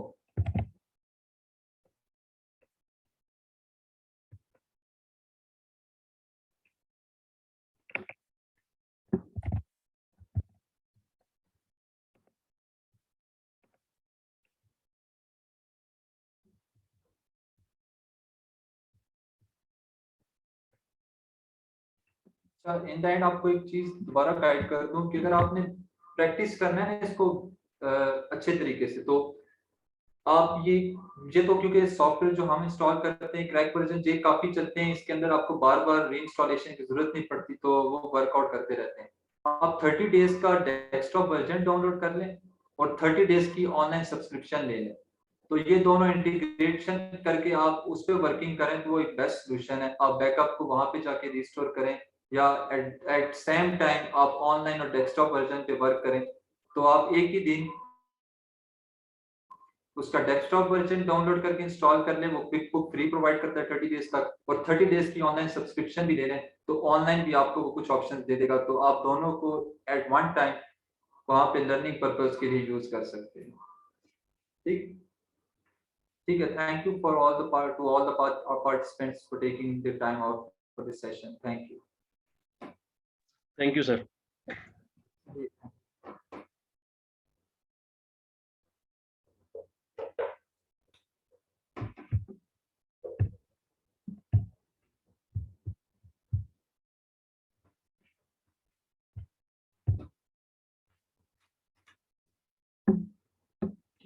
अब एडवांस में जी